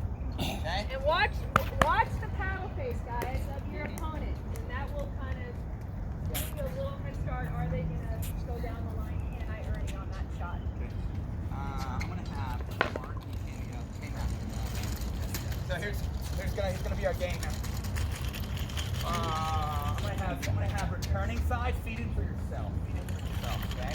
So put on your own. So this side is gonna feed a return.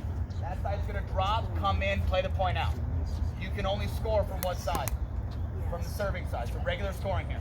This side is feeding a return. That side is feeding a drop. They're coming in and playing the point out. If they lose the point, they run up. This side scoots back. You good? Okay, rock it. Feed the return. 0-0. Feed the return. Come in, play it out. Point line. See how we took out the serve? No need to serve here. Let's get right to the meat and potatoes. Looks like, oh, is that good? Is that good? Okay. Feed us. Hang on. Score is 0-1. 0-1.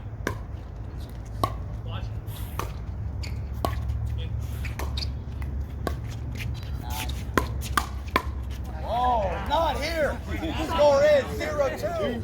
0-2. And hey. They don't have two side ups. They just have one. So we're just going to put more pressure on the service here. Putting more pressure on the service. So 0-2. A lot of pressure. You cannot do that. Play it. 0-3 again. Feed off the bounce. Go ahead. Feed off the bounce. Good. 0-3. Drop. Play it out. Yes. Jay. 0-4. Let's show the side out. Show the side out. Perfect. They're back. You're up. Hang on. And you dictate the pace of the game. Have ammo in your pockets. This can be done very quickly. Okay. Again, feed 4-0. Okay. They're up. They're back. 0-4.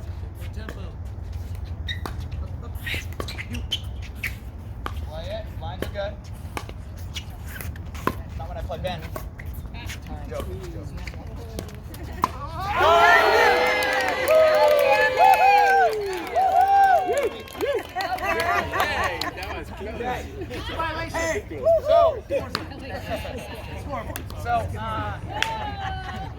So this is court 7, that is court 6. If I call time, they would scoot down a court, they would scoot up a court, and then split. Switch and split, have some fun here. Keep ammo in your pockets, let's rock and roll. Last 20 minutes of the day. Coaches to rotate. Bring the energy. Coaches rotate. Do you guys have any questions from yesterday? Did you guys read all your notes, I'm sure, last night? After your drinkies? Any questions from yesterday? Yesterday was all about building a soft game. Okay. Understanding the points being won by unforced errors compared to forced errors. Good defense is good offense. Take a look at the teams that make it on the podium or the teams that are very successful. They play within themselves. They don't overcompensate. And at the end of the day, everybody puts their socks on the same way. So putting balls in play, being consistent, grinding your opponents down, finding little gains at the kitchen line goes a long ways. You don't always have to be offensive. You can just beat people simply by being consistent and putting things in play. It's called textbook pickle. No questions, huh? Okay. Question I had was like all of these drills that you did, are they also on your YouTube channel? Yes, they are. Okay. Yeah.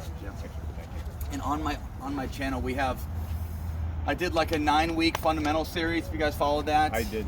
Level specific drills and games. We also broke up the content and just did level specific drills by themselves, level specific games by themselves, if that makes sense. So there's full videos and there's individual videos just with drills and with games that are all level specific. So subscribe and get your butt to that YouTube channel. Questions from yesterday? Nothing. Okay.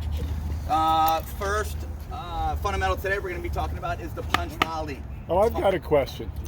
So on the lob, so Dad. but I gotta get it out of the way.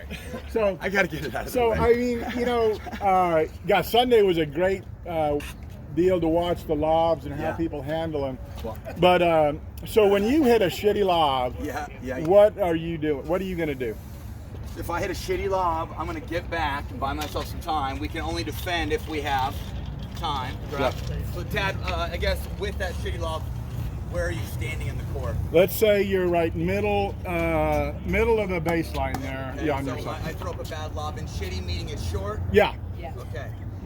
Well, I just have to pray and hope they don't dump one soft. I have to pray and hope they don't angle one off. Yeah.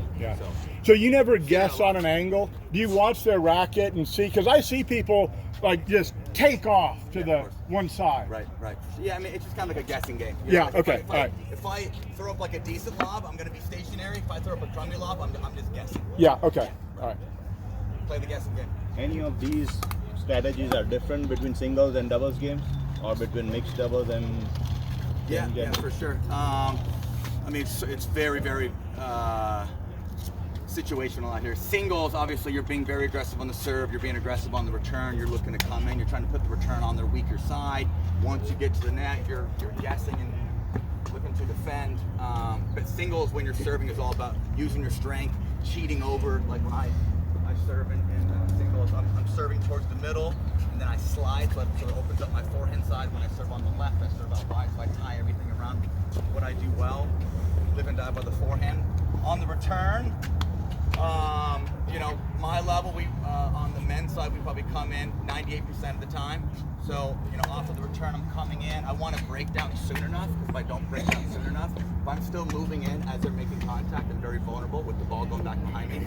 So, on the return, you're breaking down soon, you're finding your most athletic self, and then you're trying to guess from there, right?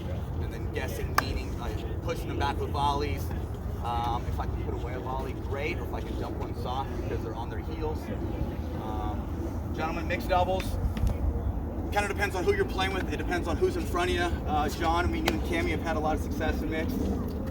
It's all because of Cammie. Okay. Cammie, do your job. At a higher level, it really depends on your partner, what she can handle.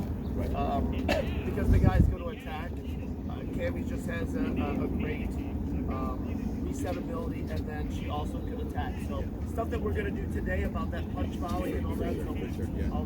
Mixed too, the guys, it's kind of like relentless, right? The guy has to be bold, has to kind of sit middle, has to take enough court to put pressure on them, but not take too much court where it makes his female uncomfortable because he's stomping all over her inside foot. Right? Been there, done it. Yeah, from the guys' Easier said than done. Mixed doubles is kind of like a hybrid between singles and men's doubles. Yeah, no, for you sure. attack way more, you take more court. Like it's normally a little bit more physically exhausting if you're looking to play the right tempo most of the time. My main source of offense in mixed is banging the serve, banging the drive, and then like when I drive, I'm looking to crash at the girl, get right in her vision, and then find different ways where I can speed up early at the girl. Isolate the female, sorry, but yeah, that's kind of how it is. No, it's true. Take a look at some of the best mixed teams in the game. I mean, Ben plays with Anna Lee. Anna Lee is kicking everybody's butt on the female side, and when they play mixed, she only plays 10% of the court, right? So it just comes to show that like the guys. Go ahead. One little thing with that is you see it on TV, and you see all the commentary about the guy being too aggressive. What you have to realize is when you play with a female, what the guy's doing is taking the little tedious stuff down here so she can stay loaded. So we have a plan in that, and if you don't take all those little tedious things, then she's getting down. So you're trying to get them in their best position. So people say online like, oh, the guy's being a ball hog. He's not. He's taking all the little bad stuff and giving her all the big shots. So a lot of times that's what happens. So don't be skewed by what you read online about the guy being too aggressive and being ball hog. Right. When you're returning, Tyson, are you, whether it's mixed or men's doubles, are you returning to the stronger player to take away his poach, his shake and bake? Yeah, if they're not hurting me with the poach, I'm going to put it on anybody, right? Okay. Because I'm going to put it on the person that maybe isn't as consistent with their third. If we're playing a team where the guy's super aggressive and he's poaching off the female start, it makes sense to return on him, right? So keep him honest. Even though his drop or drive may be better than the female, I would rather them get up and established versus him beat us with a poach. Yeah. Right? Okay. K-Mac, get in front of me here, brother.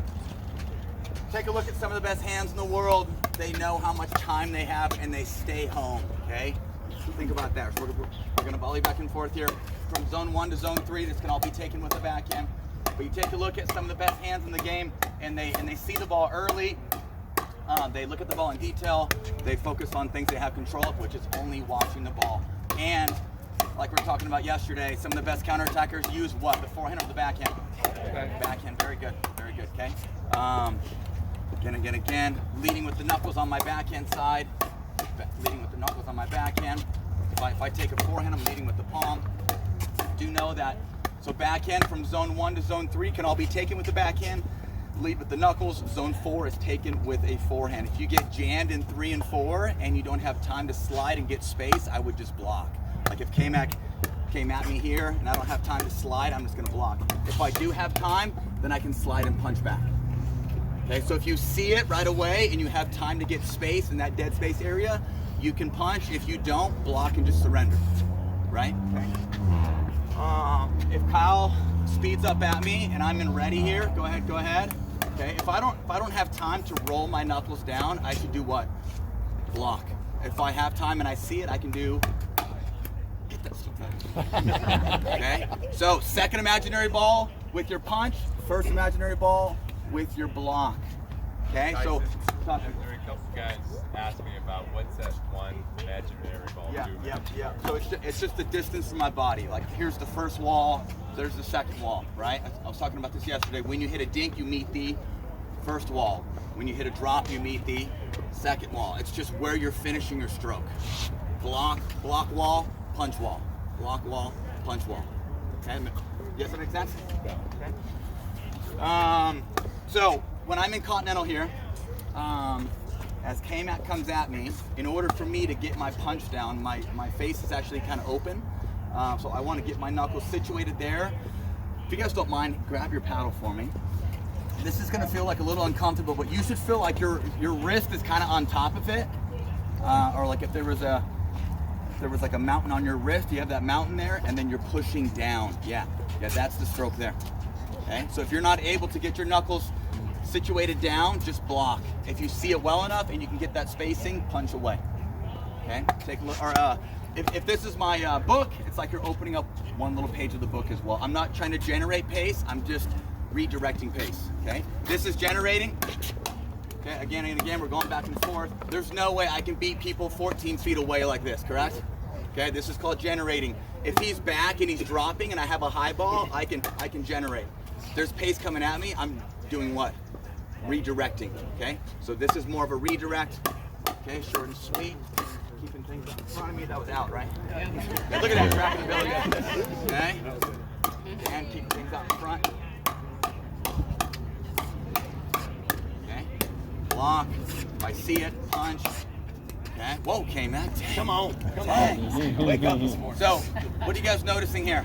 10 o'clock ready position, okay? If I'm a lefty, it's 2 o'clock, okay? Use those knuckles with your backhand, that's your main shield. If you don't see it coming, block. If you do see it coming, punch away, give them one of these, right? Keep your upper extremities nice and quiet, beverage in hand, bowl on head.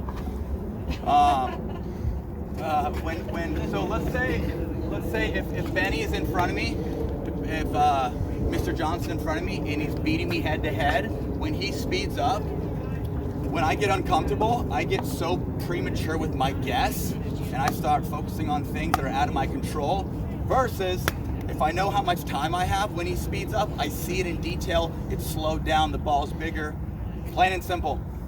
Focus on the ball and let it come all the way in. If you don't see it, you're blocking. If you do see it, punch away. But when I'm uncomfortable, I'm very quick to guess. Think about staying home as long as you can.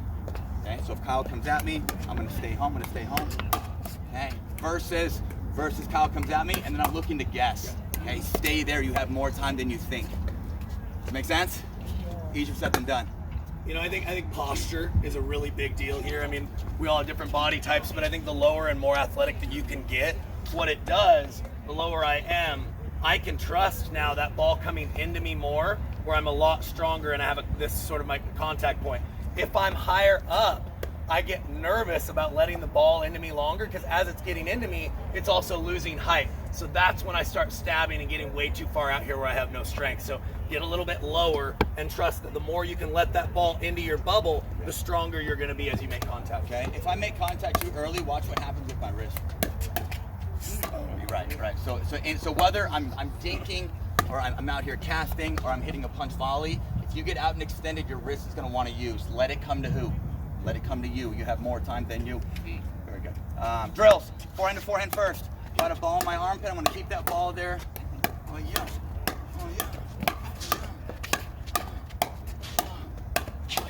Keep it in there. Okay, here we go. Anyhow, what's the main common tendency with your forehand volley?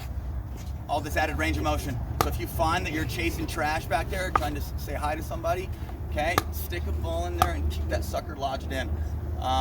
Sometimes speeding up to the forehand makes sense. Why? Even though you are playing with fire. Because they're over swinging, exactly. You speed up and then get skinny. Speed up and get skinny. Okay?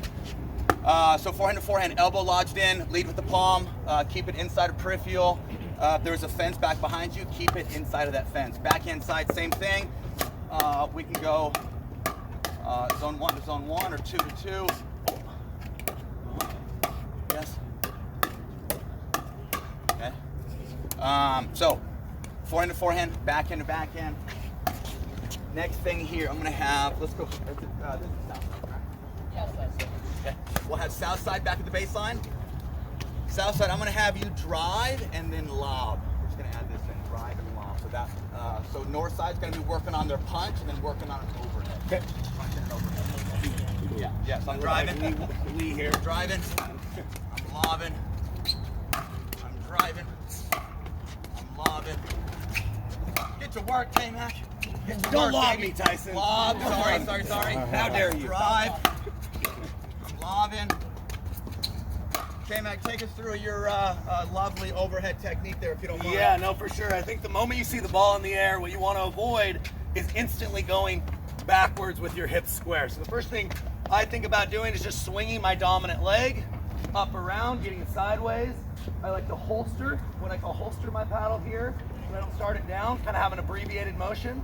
And then my non-dominant hand, you can point at the ball, you can block the sun, but you want this arm to go up and instantly go from here. This is my overhead ready position. From here, I can actually cover quite a bit of ground getting behind the ball in order to have an effective overhead. So what I'm trying to do is line up, not work my head directionally on top of the ball, but closer maybe like my left shoulder. That's where I'm gonna make contact just slightly out in front. As my arm comes up, it naturally brings my left arm down. You see how this comes up? Naturally it's pulling down. I'm gonna snap my hips through. This is the one time in pickleball where I'm gonna teach you actually to release that wrist up top. It gives you a little bit more power and gives you that downward trajectory. So if you can just remember to get here, a lot of the other stuff will come naturally with your whole body coming through. Again, ready? So I'm driving, he's punching, lobbing, okay? I can also just, if it's too difficult to be lobbing off that overhead or to be driving off that overhead, you can trap it and then feed it. There, or sorry, again. So if I'm gonna feed it, it's gonna be a drive first, that's my fault. Okay, then I can just trap it. Okay, same thing, drive, okay, lob, trap it, like it.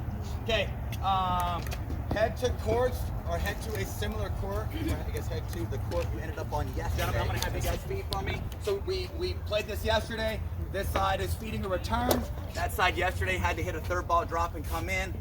Same type of game here, but they're feeding a return. That side has to drive a third, come in, play it out. After you drive, look to address and assess, baby. Address and assess. Go ahead. Feed a return, drive a third, point is live. Come on, okay. Ammo, side out. These guys are feeding. You mark your rub. 0-0. Okay, feed. Make sure we feed off the bounce. Here. Lovely. Now we're in. Okay, that's working that inside out. Work it.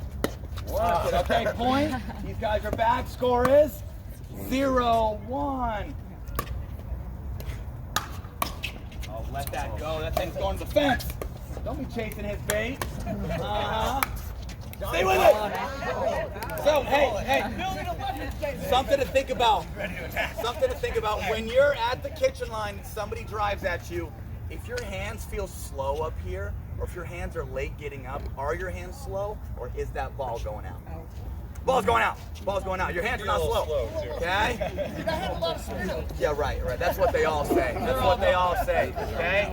Plain and simple. If your hands feel fumbly up here or don't feel organized, or if somebody is driving through you and your hands are late getting up, don't be afraid to let a couple go. You will never know until you let a couple go. Something else we know, coaches, is if it's a shorter return, we're looking to do what over here?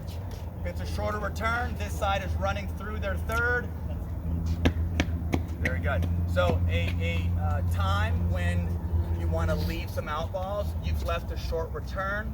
This side is up and established. They're driving a third. They're inside the court. Kyle, if you don't mind showing us. Devin, get the hell out of the way. Okay, K-Mac driving. Okay, so it's tough to keep a drive in as your weight's going forward. Too many times this side gets very reactionary and thinks that they have to take it. Do know that if you hear them moving in loudly and they're inside the court and they're taking a big swing, let a couple go. Okay. Everyone hear that? That's important because a lot of times, what are you guys told about short returns? Attack. Drive them. It's tough to keep in. Right, it's tough to keep in, and we know that as the opponent. So just be mindful of that as you are moving forward. Power doesn't always gain you position. Right? It's very much on what they do. If they're chasing a lot of trash, absolutely throw it at them. Okay. So I would love to see you guys let some balls go here. Talk to me. So, Tyson, if somebody's like you're playing bangers and they're hitting the hell out of the ball, they're good at it. Yeah. Will you intentionally on your return sometimes drop a low short one? bait them into swinging. Yeah. Bait them into swinging. Yeah. No. I mean, Not at your level, probably. No. Now, if they weren't as mobile, maybe. Okay, score here. 0-2. 0-2, we'll play a couple more. 0-2. Yeah, so let's talk about that. So what do we see there? Okay, back. Rachel just asked me, are we doing fifth shot drops? Yes. So you're using the drive as a combo, correct? What did we talk about yesterday? If you're driving from outside the court, see it as a combo. Use your drive to enhance your what? Use your drive to enhance your drop. Very good. If it's a shorter return or if it's a shorter feed, these guys are inside the court.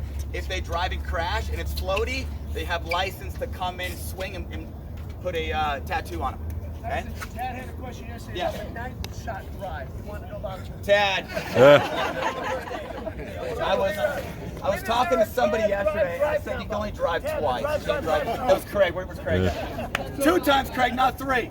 Okay? You can only drive and drive. There's no 3 drives in a row. Okay? So see the drive as a combo. Use your drive, force them to volley short, mosey up, then you can use your drop.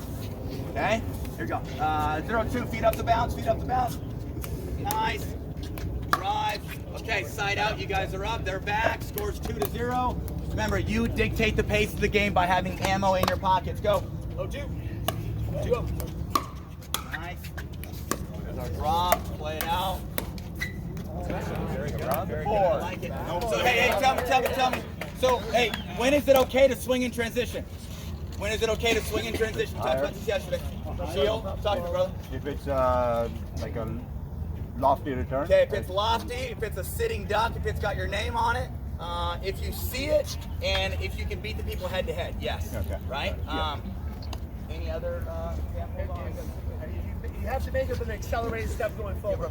Right. So Go weight ahead has to and go hold. where? The weight has to be going in through contact. Correct. Right. If I'm in transition, I'm leaning back. Last thing I want to do is what? Swing. If I'm going to swing, I have to have my slide.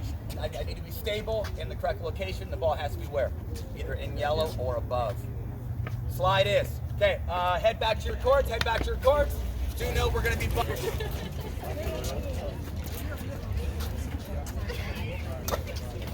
All right, guys, I asked you the same question yesterday. In this particular game, was it easier to defend at the kitchen line off of the return, or was it easier to drive and come in and get up and establish? Make sure both. Anybody let some out balls go? Yeah. Did anybody let an out ball go when you maybe fed a little shorter? Maybe you baited them into running through it. Okay, very good. It's funny how if K-Mac is inside the court, I've left a short return, and I see him in my vision. It's funny how it like draws me into making contact just because I'm looking at things I don't have control of. Versus, what do I have control of? The ball. The ball. What? Focusing on myself, being selfish, getting organized, watching the ball in detail. I'm not looking at him. But you'll find you're going to hit a lot of out balls in this scenario if you're looking at things that are out of your control. Head down, eyes on the ball. If you have more time than you think, get skinny. Get skinny and say, no way, Jose.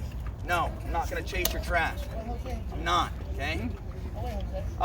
Coaches, things you guys saw.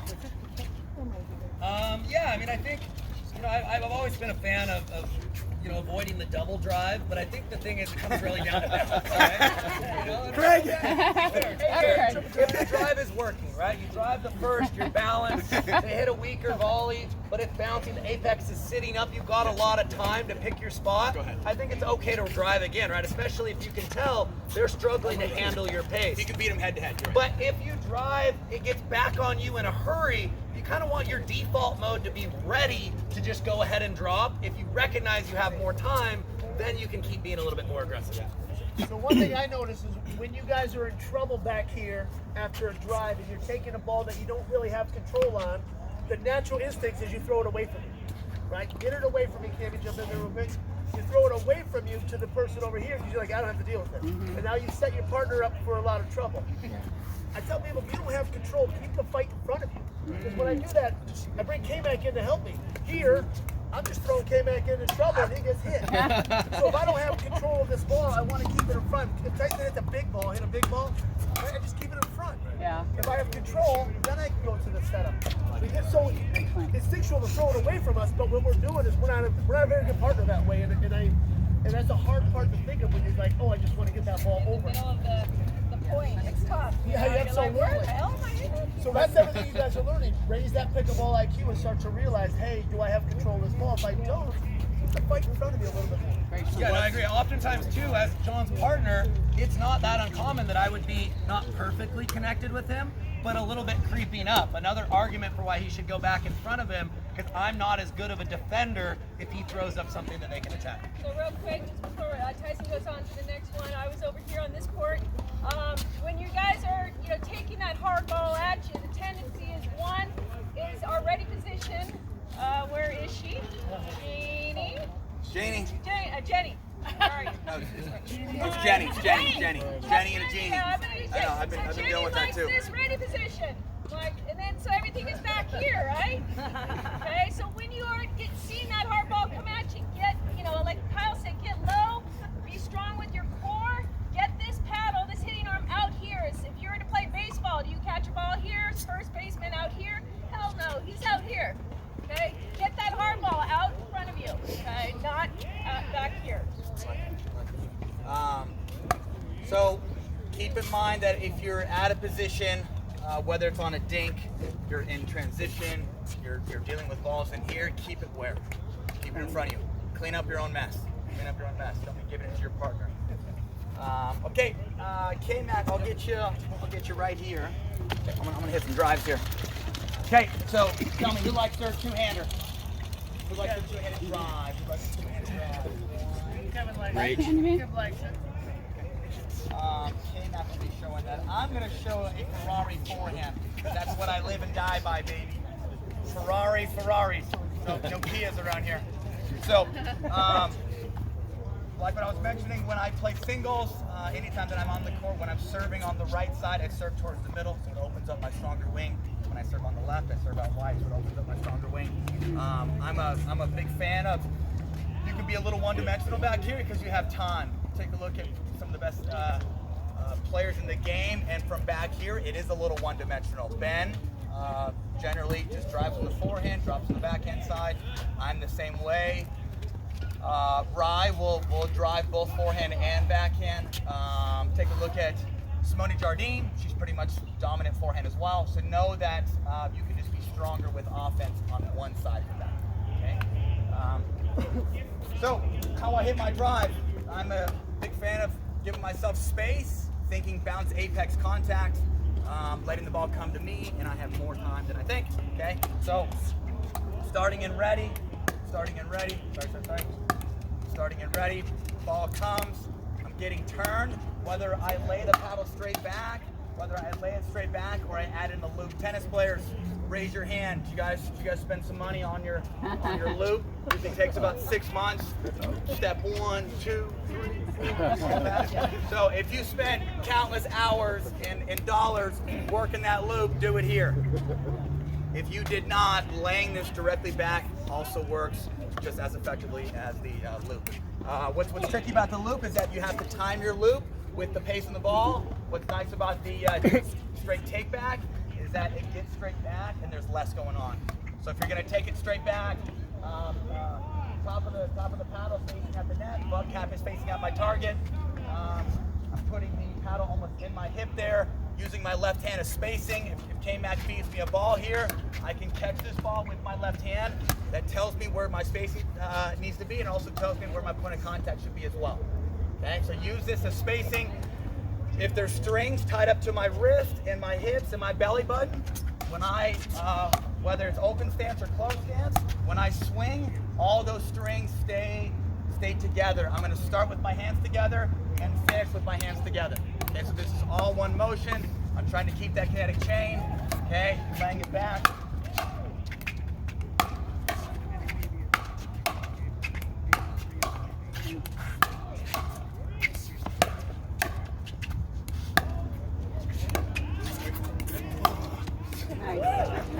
Singles. So watch here. So I like going. So I serve open stance. This is my open stance serve. I feel like my serve and my drive go hand in hand, kind of like how my forehand dink and my forehand roll go hand in hand. So I serve open stance. I also drive open stance.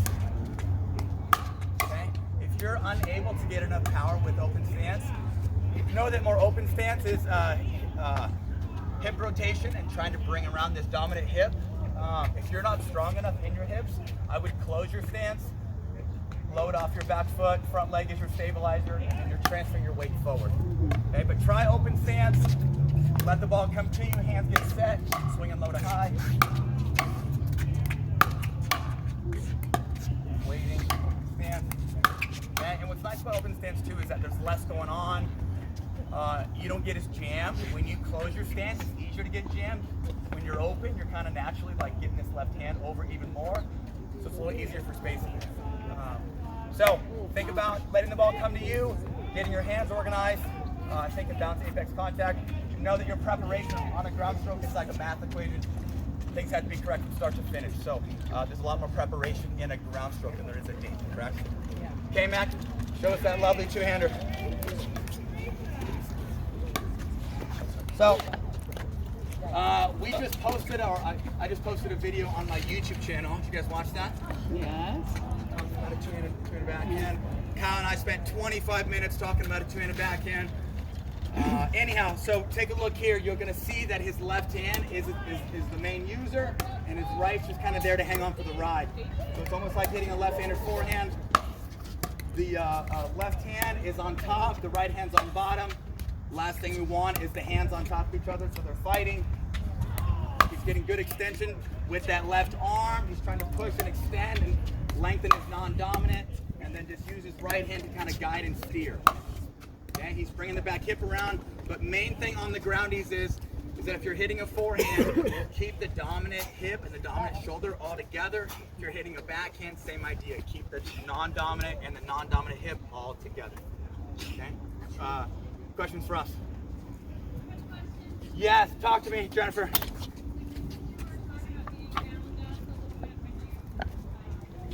Yeah. Yeah.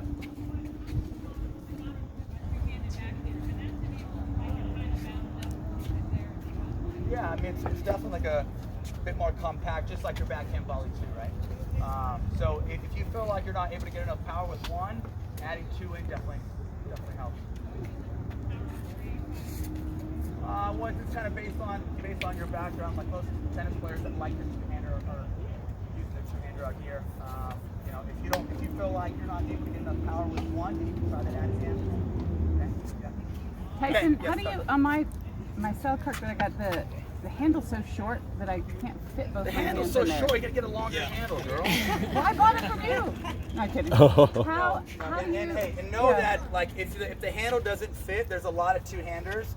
Yeah. That hit a two-hander at a very high level with 2 fingers up or maybe even 1 finger up.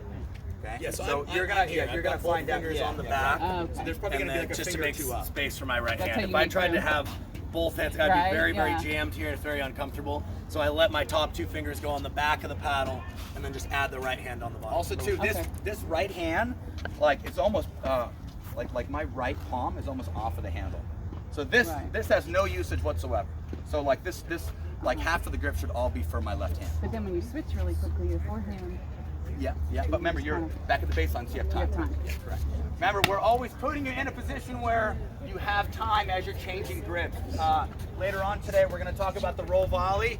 Same idea. There's some grip changes going on with the roll volley, but it's coming off of floaty drops, so you have time. Okay. Drills are going to be. Okay, Matt, I'll have you right there, brother. Okay, nice and easy. We're just going to do this for like 5 or 10 minutes. Back at the base. Back to the base. Okay, ready here? So just hitting ground strokes back and forth, nice and easy. Be cooperative here. If you want to use your forehand, think about getting space.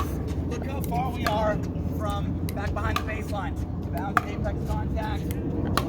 Bounce, apex contact. Okay, so you need time to get your hands organized. You need time to get your feet organized. So let that ball come to you. Craig. And Craig, look at his open stance. Whoa, Jan, sorry forehand. Isn't that Okay, crazy? so we'll go up the line, and then we'll go both ways cross court here. Okay, so head back to the court you ended up on. Okay, so I don't want to dink my life away, and as we see, there's a lot more tennis players coming in. The game's starting to be a lot more aggressive, and so if you can get some freebies, or if you can get some sort of gain by doing more on your serve, doing more meaning height and depth, push the returner back. You can follow it up with a drive. Maybe it's a shorter return, but the serving aggressively and driving goes hand in hand. There's nothing more frustrating than like when you're stuck at 8-all, nobody can score, everybody's dropping. And if you have a drive, it's nice to be able to kind of get yourself out of a hole. If you're stuck at 8-all or stuck at 9-all. Being able to just serve aggressively, drive, and see an unforced error, it takes the monkey off your back. And when you've been trying to win points in such a long fashion, it makes life a hell of a lot easier when you can just close your eyes and swing it. Get a couple 3 points by looking to drive. Okay? So there's a couple of technique nuggets on my serve. I'm probably known to have one of the bigger serves on tour. So something I always do before I serve is use a routine. Is there any tennis players out here? Rafa Nadal, what does Rafa do?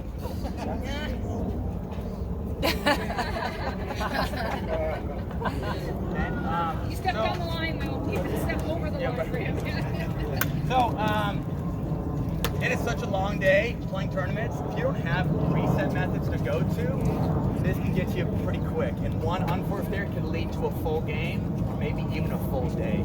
There's nothing worse than like missing the world's easiest volley, stomping back, rushing your way through your serve, missing your serve, and then maybe rushing your way through like the next 5 minutes of that game, and all of a sudden you've lost a full game because you didn't use a routine or you didn't use a reset method. Snowball. So, as a server, you should be what? I've used this word a couple times. Selfish. It's all about you. It is all about you. Okay? So, if the momentum is not in my favor, I may take more time on my serve. Bounce the ball a few more times, turn my back, let my opponent know, hey, things are on my terms, buddy. I'm gonna take my sweet time and I'm gonna dictate the pace of the game. So don't lose at the same pace, right? If you're gonna lose, let's mix it up a little bit. Obviously, you can call a timeout, or you can either slow down. When I'm up in games, I tend to speed up a little bit. Okay, so when I'm up and things are rolling and the train is moving, I tend to serve a little quicker. Okay, I told Jay, I said, Jay, get your ass back. Keep going. Anyhow, serve technique. If there's 3 imaginary balls in front of me, I feel like I hit my best serve when it's high heavy. The easiest way to get the serve deep is by trusting your shape, and it's by climbing the imaginary wall. Okay? When I try to go linear and flat, it usually ends up short. Sorry. I have a hard time getting it really past that half-court zone. Okay? But when I can really use my legs, get some good connection with this hip and this shoulder, and instead of me hitting all 3 balls and trying to add length, if I shorten and I go up it a bit more, that's the serve I want. That high heavy, it's forcing my opponent to have to take a half volley. Usually with that half volley, it's short, it's floaty, and then I can tag the third, right? Okay? Again. High heavy, climb up the ball a little shorter. So if I'm trying to get more shape, if I'm trying to get more spin, my finish is shorter, right? trying to hit a flatter drive, I'm hitting all 3 balls, right? Flatter, all 3.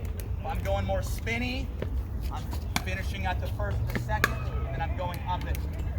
Okay? So don't be afraid to use a little wrist on the serve and think about going up the ball more. Okay? Questions for me? Coaches, things you guys saw with the serve? Yeah, I think, for me, it's just a different way of saying what Tyson is saying here. I think when you think about using your wrist a lot, maybe you're going to use it too much and forget that big body parts are, where you get your power. So yes, you use your wrist, but I really consciously think about relaxing my hands. Seems like my court was having some success with just getting strong, getting set, and then just releasing all the tension in your hand here in order to get that grab, especially if topspin's brand new for you. Really think relaxation in the hands goes a long way. Yeah. I think a lot of times people try to overhit that serve and so the spin doesn't come down. Right? Just give it the same thing. He's talking about that linear motion. So let's say if my opponents are stacking or if they're unwinding, okay, what can I do on my serve? What's like a tactic I can use on my serve? Cross court. Wider. Wider, right, for sure. So, and if I know like the returner, I guess, isn't as mobile and they have a hard time getting up, yeah, I'm gonna go short wide. Right? I'm gonna yank this thing out here, yank this thing out there, okay, and then let you go open court from there. Okay, so if you see that your opponents are stacking or they're unwinding, if they're late coming in, go open court. If they're up and established, let you go middle. Okay, Ben's talked about this a couple times on his old podcast, that he likes to drive middle later in games, 8-all, 9-all, 7-all, drive middle, make them fight over balls in the middle, and add variables late in games. Okay. Okay, roll volley. I'm sure you guys all came here for one shot only, and that's understanding how to be offensive from lower locations. Okay, K-Mac, we'll get you in front of me here, brother. So, when can we use a roll volley? When can it be used? When it's coming off a drop. Coming off a drop, right? First progression is coming off a drop. So, K-Mac, if you don't mind, I'll have you. So, what do we know as a righty? Zone 3, Zone 2, Zone 1 can all be taken with what? It's a backhand type of day, Muhammad. It's a backhand type of day, brother. Again, take a look here. Okay, arms like a piece of 2x4. Keep my arm nice and straight. Just going back in only right now. Okay, if I find I'm chasing trash, I can do what? If I find I'm chasing trash, sorry. Exactly, yeah. Take it out of the air. Okay. If there's a clock in front of me, I'm starting at 6, I'm finishing at 12. 12 is like right around my eyes. I'm just gonna pause it like where my eyes are, okay? Again, I'm getting under. Getting under. If the ball is in red or yellow, I'm touching the back 10%. The ball's up in yellow, I'm touching the back 25%. If I'm catching a ball from a lower location, I'm going smaller piece of the ball, maybe 10%.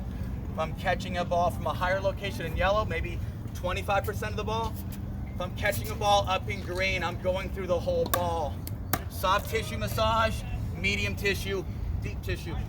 Okay. First imaginary ball, second imaginary ball, all 3. Right? You guys get that? Okay. Okay, Mac, just come in transition there. So as I'm rolling here, I'm either so plan A is what? My best source of offense is out of the air first, right? Okay, so if I find I can take it out of the air, great. If K-Mac gets me over leaning, okay, I can take a little step back. Okay, but it's the same technique. My roll out of the air, 6 to 12, is identical to that one. Same look, okay? Forehand side is a little trickier. Why? It's more of like a windshield wiper. It's more like 3 to 12, okay? But do know that you don't get added spin by like added flare at the end. You don't need all that. Your main source is just 3 to 12, or point A to point B. It's just right there, okay? So forehand side, take a look. Okay, I'm just kind of kissing the back of it. Know that a little bit of spin goes a long ways. I don't have to try to overhit this thing, okay? Also too, if he's in transition, Cammy talked about this yesterday, this is kind of like that 50-50 roll, where it's more pickleball pedicure, it's more directed about location versus pace, right? I'm trying to make K-Mac pick up a half volley from where? From his shoes. Hitting with too much pace does what in this situation? What ball does that give me standing in transition? Green. Something I can swing at, right? Yeah. Less pace, dipping down, now I have to dink. I'm gonna have Kyle just kind of hang out right here. Then I go to play some good D. Let's take a look here. Out of the air, out of the air. Let's take a step back. Out of the air, out of the air. Okay. So keep the hand position still on the forehand, 3 to 12. Even though it looks like I'm compensating from there, it's 80% shoulder, 20% spin. Backhand side, the only goofy thing, you guys don't have your paddles, which is totally fine. The only goofy thing is that when I'm in continental here, if I try to hit a backhand roll and I'm parallel, that's gonna happen. If I go tip down, it's more like I'm starting like a lawnmower. I can do it from there. I would rather you guys move the grip over just a touch. So if there was a hammer in my hand, or if I'm shaking somebody's hand, this is your basic continental grip. I'm a righty. This is my index finger. I'm gonna move this index knuckle on top. That's called extreme continental. Take a look at Roger Federer's backhand. That nice, pretty one-hander. He's in extreme continental. As you hit this, you're going low to high. Again, as you hit this, you're going low to high. So think about getting the knuckle, getting the base knuckle right in the middle of the grip there. Get your wrist back behind it. You know how I was showing like the backhand volley and how there's a mountain on your wrist? I don't want that mountain there. I want you to roll the mountain back, get the mountain back behind the wrist. Now watch. I got it. So you actually changed your grip again. But we're changing the grip and it's off of a slower, so we have time. Okay. Talk to me. What did you typically do Eastern? What's that? What did you typically do Eastern? You'd still Eastern forehand. Yeah. For forehand or for backhand? For backhand? Yeah, so. It makes it tough. Yeah, no, it just makes it tough. Like, It makes it tough. Right? And there's even like more of a mountain. Yeah, for sure. So You'd actually recommend switching? I would recommend switching, yeah. And you're gonna notice too, like you get a lot more RPMs, or just like a lot more speed in general when you move that grip over. Yeah, I mean, if I'm in Eastern, if I'm in Continental, it's all tip down. It's all tip down, and it's just from here, right? And I can get some spin, but that spin is very different from. Yeah. And I can really just get a lot from there and kind of use the tip a little bit. If that makes sense. Okay. Okay. Drills are gonna be. Starting out here. Drills are gonna be. We'll go 10 on the or 10 on the back end. Sorry, just like this. Whether it's on a net or it's on a fence. This is a little elementary, but the best way to work on fundamentals when it's complex is by going back to square one. So 10 on the backhand, 10 on the forehand. Lower levels, this is what's going to happen. K-Mac, I'm going to have you in front of me here. Lower levels, you're going to feed. Let's go north side is going to be the designated feeder. South side is going to be the volleyer, okay? I'm going to feed 7 to his forehand, just like this, nice and easy. If he's over leaning, he's going to take a step back. Nice. Out of the air, good. Out of the air. Let's work on that 3 to 12. Yes. Backhand side. So feeders, when you feed to the forehand, it's over to zone 4. If you're feeding to a lefty, it's zone 1. Backhand side, it's in front of him. Nice. Nice. See how the arm is fairly straight? So keep that arm like it's like a piece of 2x4. Be nice and strong in there. Okay, higher level. If that is too easy, you can have one person back feeding up some drops. But with your drops, kind of purposely hit them up a little higher so they can take some out of the air. Okay, roll volley. Roll volley. Roll volley. It's a rolling type of day. Okay, head back to your course. Guys, hey, know that last shot we just learned is probably the most complex fundamental in pickleball. Ball machine, ball, watching videos, lots of practice. I would do that. Particular fundamental, I would spend a lot of time with like a 90-10 ratio of drilling 90% of the time, and then adding in some games once you kind of conquer the drills. But if there's something in this camp where you need to drill a lot, go back to the ball machine, go back to some shadow swinging, it's understanding how to use a roll volley.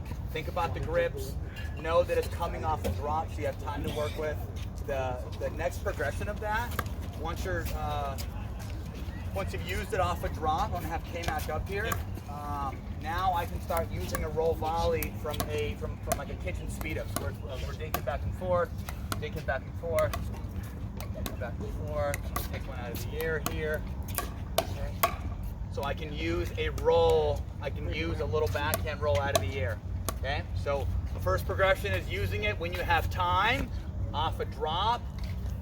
Once you get comfortable there and you've mastered it, then you can start using it from the kitchen line as you're 14 feet away. Okay. So next segment here is going to be kitchen speed ups. Why not? Huh? That's what we're leading into here. So various ways to speed up. We can speed up off the bounce. We can speed up out of the air. We're gonna talk about the lob today as well. If we're looking to lob, think about lobbing over that non-dominant shoulder. And if you are gonna speed up, usually you're looking to speed up when your opponent's moving, because their hands generally aren't as sharp or aren't as dialed when their feet are moving. Then also too, you want to speed up when you've moved them around and you have a ball that presents itself. Okay, we're not trying to be the hero. There's no one-shot wonders, and there's definitely no premature ejaculation around here. We are calculated, nothing but calculated. Okay, so if you are going to speed up, make sure we use the correct shot selection. If you're on defense, you're not speeding up. If you're scrambling, you're not speeding up. You're only speeding up if you've won the dink exchange and you have a ball that presents itself, and then it's go time.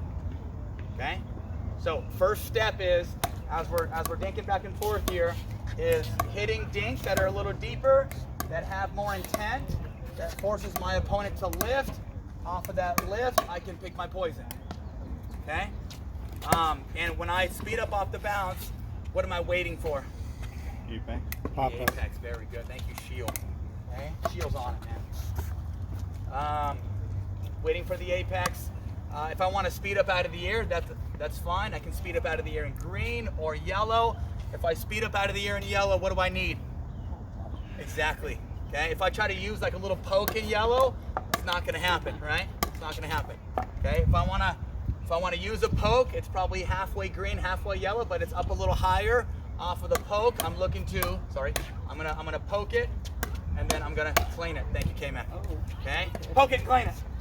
Okay? If you're not ready for the second one, don't hit the first one. God, John, thank you for that. I've used that plenty of times in the last year and a half. Now, I have, okay? do we Thank you, speed up? John. That was a John saying there. Yeah, if you're not ready for the second one, do not hit the first one. So take a look here. Technique on the kitchen speed up off the bounce. So I want to disguise my speed up, make it look just like a dink. Take a look here. Tip down, I go a little deeper. There's my push. Again, I go a little deeper. There's my push. There's my lift. Poke, and then I can clean off of that. Again. We're dinking back and forth. So this tip down dink looks identical to this tip down shove, and then I'm cleaning. When I shove it, do you think at my level I can win points by shoving it at that pace? I get that same answer every time, baby. Love that answer. I love that answer. If you don't give it away, you don't have to hit it very hard.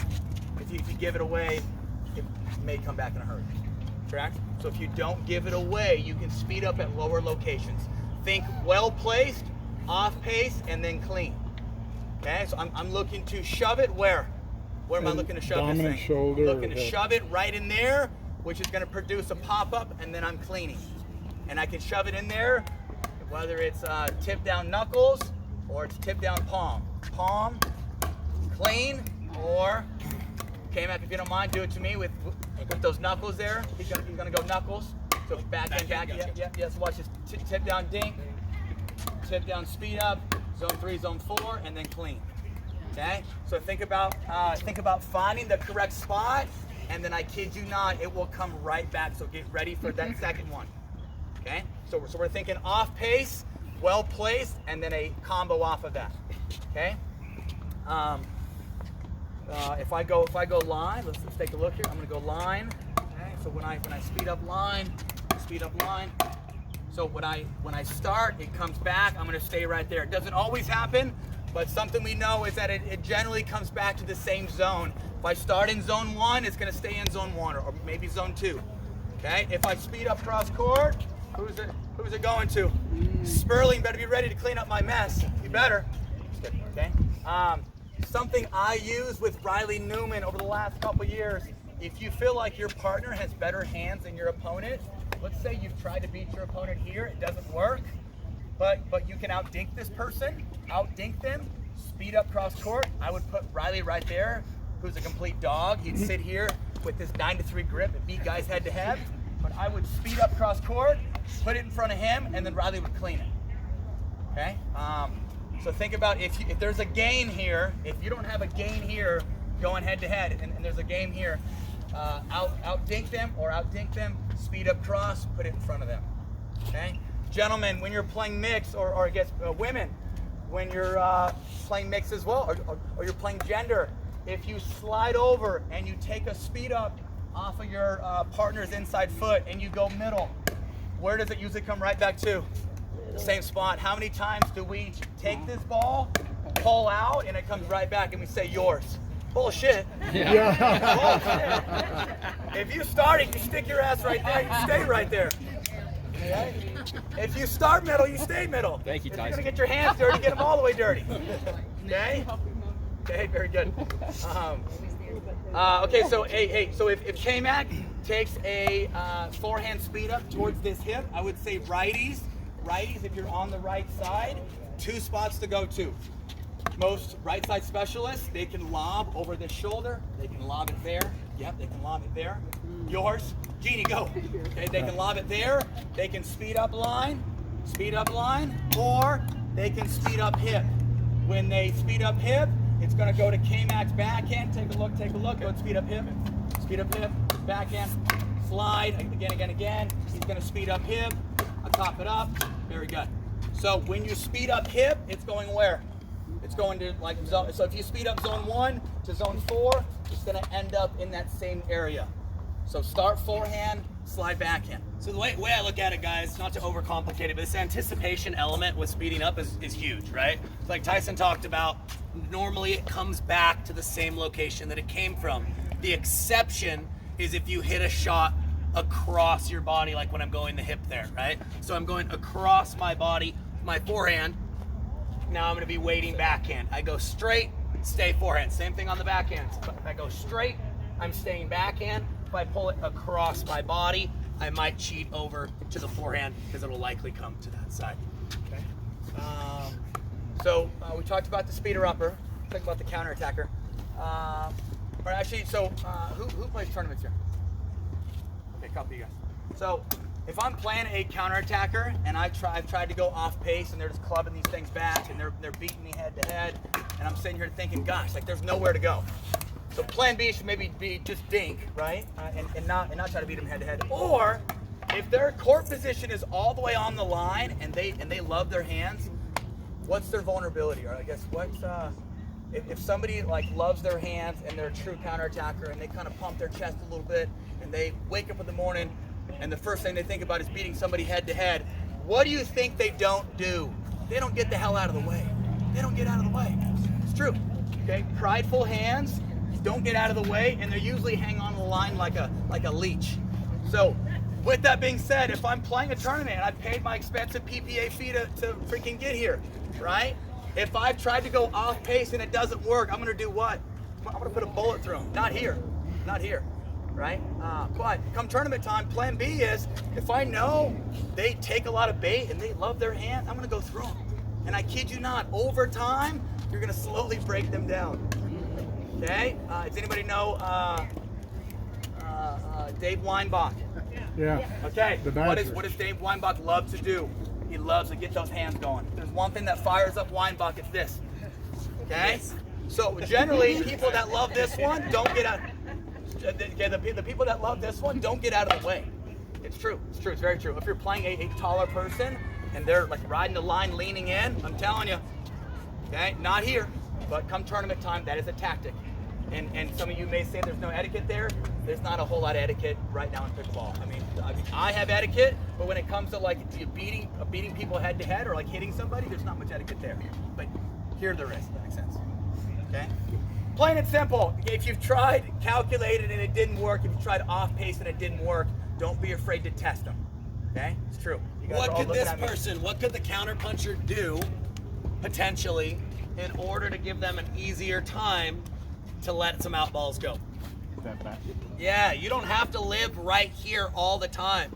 Kind of find what works for you. But for me, if I've got somebody like Tyson or a capable attacker in front of me, I give them kind of one of those dead lift dinks. I'm going to get back in advance. Yeah, maybe they've got more feet to go to for a dink. But in this scenario, I'm not as worried about the dink. I want to either be able to block better, counter and see it better, or if they're hitting a lot of balls out, I want that split second of reaction time to be able to get out of the way and track it a little bit better. Like when I'm playing Ben, what do I play? Lift and sag, baby. I get my ass back. I totally do. Anytime I'm uncomfortable, I sag back. Right? If I've been getting beat head to head, I'm not going to get beat head to head here. If it's a reoccurring thing, I'm going to slowly sag back, or I'm going to say switch and get me the heck off of this side. I don't want any more. If I'm playing somebody that's very wide, there's a tattoo on their forehead that says what? Please lob me, or go through me. This person does not get out of the way. It's true. Weinbach, where's the stance? It's wide, very wide. Okay, I'm telling you, if you see this here or here, okay. Okay, take a look at my lob here. So lobbing is very similar here as well. I'm hitting a push dink, getting my lift, or maybe I'm leaning in. I can take it out of the air. Again, I'm leaning in. I can take it out of the air. But this lob or this dink out of the air, that dink out of the air is almost identical to that one, right? Again. Or this tip down dink is identical to. Sorry. Look at that track. Look at that tracking ability. Man, oh man, he's sharp. So hold the hand position. Don't give it away. Most people give their speed up away by showing added variables with hand position. Okay? Or if I'm dinking cross court, Johnny, if you don't mind, or Cam or whatever. So if I'm dinking cross court here, K-Mac, go ahead and hurt me here. So I'm going to be dinking cross court. Take a look here. I'm dinking cross court. I'm going slice. John's going to give me a ball I can take out of the air. I'm going to roll my knuckles. When I do, what does K-Mac see? Yeah. Okay, and so in order for me to hit a backhand roll, I'm slicing, watch. I'm slicing. Here comes the backhand roll. I have to roll my knuckles. So if you see added hand position or see added hand activity, there's probably something hot coming. If you see it well enough, punch it back and say never again. If you don't, block it back and look to surrender. Okay? Questions for us? After the next 45 minutes here, you're going to have a very good understanding if your identity is an attacker or if it's a counter-attacker. Most counter-attackers hit more liftings and they love their backhand and they love pace. Most attackers dink very aggressively because they don't want to get attacked. Most attackers hit push dinks. Why? Because they don't want to be attacked.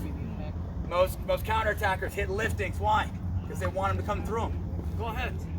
Right?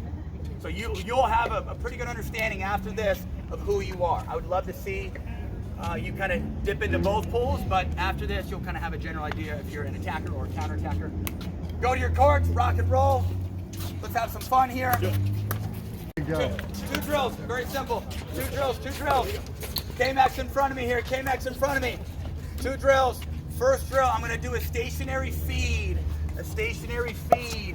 Okay, K-Mac, sorry, it's my fault. K-Mac can be on the kitchen line or he can be a step back. Stationary feed, I'm going to drop a ball in front of me. Take a look, I'm going to drop it in front of me. When I drop it in front of me, since I'm not dinking, I'm going to be out and extended and hungry and eager for my recounter. Take a look. Kyle, if he sees it, he's going to do what? Punch and say, no way, Jose. If he doesn't see it, he's going to block. If he thinks my speed up is at a higher pace and his technique is breaking down, he's going to get the hell out of the way.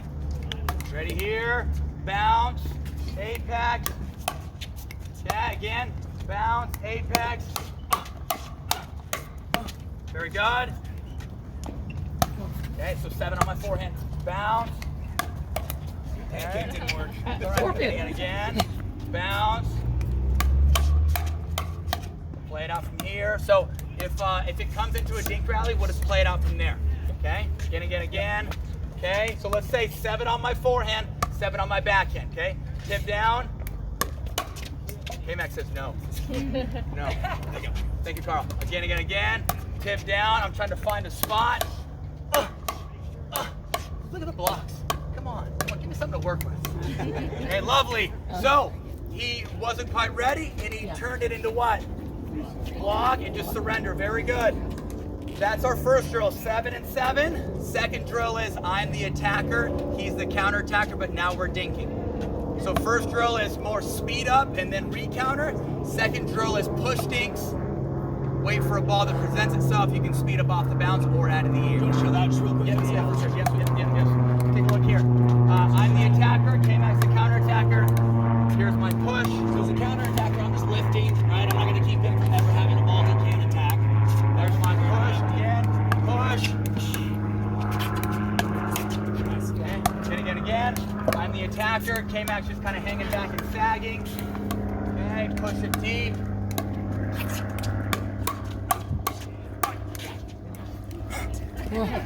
Too good. So first drill, speed up, clean up. Second drill, look for your push dink, wait for the ball. Something you may forget about because you're dinking is the recounter. So second drill is push, speed, and then recounter. Okay, so a couple of things, and if you guys want to use your phones here, feel free. Okay, a couple of things I kind of live and die by. Whether I'm playing mixed or I am playing men. Where are we going to put the return? 3 main things. Where are we going to put the return? Who's our golden ticket on the drop? Who's our golden ticket on the drive? And then what is your biggest advantage, or what is your biggest gain once you get to the kitchen line? Can you not take any risk and just out-dink your opponents? Is it a bit more specific where maybe you cannot out-dink the person in front of you, but you can out-dink the person cross-court from you, so you guys just isolate there? Maybe they're both good dinkers, but they fight over middle ball, so you can pick on the middle. But plan A should always be, can I not take risk and just out-grind it, right? Okay. Plan B would be if I'm unable to out-grind him, or maybe they're better dinkers than me, and I'm only hitting liftings, I'm going to start dinking with more intent, deeper in the kitchen, which is going to set up what? Which is going to set up a pop-up, whether it's out of the air I can take it or it's off the bounce. But if I'm unable to beat my opponents by lifting, I'm going to turn the knob a little bit, take a step back if I need to, start hitting more push dinks and see if I can beat them head-to-head. But plan A is always, can I beat them with no risk, right? Just playing textbook, high percentage, putting balls in play. If that's not the case, you're either going to test them and try to beat them head-to-head, or maybe bait them into speeding up, and you can take a step back and beat them head-to-head. Okay, well, first, it's can I beat them in a dinking battle. Secondly, it's head-to-head. Okay. I think you need to figure out kind of what, who your best self is under pressure, and that's good. Good way to put it. Okay. Who is your best self? My best self under pressure is when I'm having a good time. I bring in the intensity, I bring the energy, but I bring the energy at the right time. Anybody see me play a singles match over there on Thursday? Mm-hmm. Luckily, good, very good. Because so the last year or so, I've been using my energy at the right time. The gentleman that I played, I probably wanted to beat him too bad. And with that being said, from the start of the match, I was very emotional. I was getting pumped up, pumping my chest, getting after it. Anyhow, I won game 1. I played Federico, won game 1. I'm up 10-7 game 2. I'm on a high. I'm super energetic, serving for it, choked my life away. Got a little mad, maybe I snapped the paddle over my right knee. Nobody saw it though. I did it in the corner. Put my paddle down. Russell actually grabbed my paddle. Russell, where are you? Where is he? I just signed it. Where are you? He's right there. He's talking to my wife. Anyhow, he actually grabbed my broken paddle. Game 3 rolls around. Same thing. Game 3 rolls around. I'm high energy. I'm being way too emotional. I'm up 10-8. Game 3, I blow it again. I have 4 match points and I choke my life away. Guess what I did at the end of game 3? Broke another one. Oh yeah. 2, baby. You're done. It's not my fault, it's your fault. Just kidding. Okay, plain and simple, I was way too invested. I was way too in it. When I'm too in it, a darker side to me comes out. Right? That's true. A much darker side. When I when I'm having fun, when I'm high intensity, but just able to see what's in front of me. I'm not so emotional. I use my energy at the right time. That's when I'm at my best. When I don't take myself too serious, I'm having a great time. I'm joking a little bit. I'm talking to my partner. I know my role is the positive upbeat guy and also the tactician. I probably try to play too much, but well, yeah, when I'm too like emotionally invested, it does not work out for me. Do you guys have any examples on maybe you were too in it, or you're focused on who you were playing versus yourself? I was so focused on Federico because he's younger and he's getting a name in singles, and I wanted to take him down. I did. I wanted to show him that I don't care that I'm 32. I'm still the guy. Right? I'm still the guy. I choked my life away because I was way too in it. Right? So easier said than done. I'll tell you what. Yeah. But when my temperament, is even keel, and I use my energy at the right time, or I use it when the momentum is shifting in my favor, and I think just like when there's a happy medium of balance, and I'm not too invested, that's when I can find my best stuff, and I can sustain my level and keep my level high if I kind of keep even keel, right? Or if I can kind of play with that happy medium temperament. When my wife, and she's here, she was watching the match and she was breaking down more than I was. When my wife is watching, I usually spend way too much time looking at her. When she's not here, I'm usually a little less emotional, if you know what I mean. Anyhow, I was breaking down. She was definitely breaking down. But so just think about like under pressure, like what's your best self? Like, are you going to be high energy, or are you going to be the positive reinforcer that more so just focuses on yourself? But I think you have to kind of figure out like what should your energy level be like that allows yourself to play at a high level all day long. Because it doesn't matter about how you play your first two matches. It's about how you sustain a level and keep it high all day long. The teams that make the podium, the best teams in the world, it's not about how you start, it's about how you finish. It's about how to keep the level high all day long, right? And it's through focus, it's through routines, it's through reset methods, and it's through what temperament allows me to play at my best and allows me to focus on things that I have control of, if that makes sense. When I get focused on things I don't have control of, like Federico, and he's this younger guy and he's been winning some tournaments, and I'm so focused on beating him, it's stupid. Focus on myself. Focus on things I have control of. I don't have any control over him, right? Prideful. Pride talking. I think it's a different answer for all of us individually. That's what tournament experience does, right? Or tournaments, or it doesn't have to be tournaments, just anything that matters to you. You can kind of learn what side of you need to bring out in those moments. I mean, I know Tyson well. He's a little bit of a tough love guy, wrestling background. Sometimes getting a little feisty with himself will actually raise his level. But I think for a lot of us, we hit a certain threshold, even if we are the tough love people, where if it gets too negative, now we've built up this mountain that we have to climb over. I mean, and I'm always kind of searching within myself to kind of figure out what I need. I mean, sometimes I need to slap myself on the leg to wake up.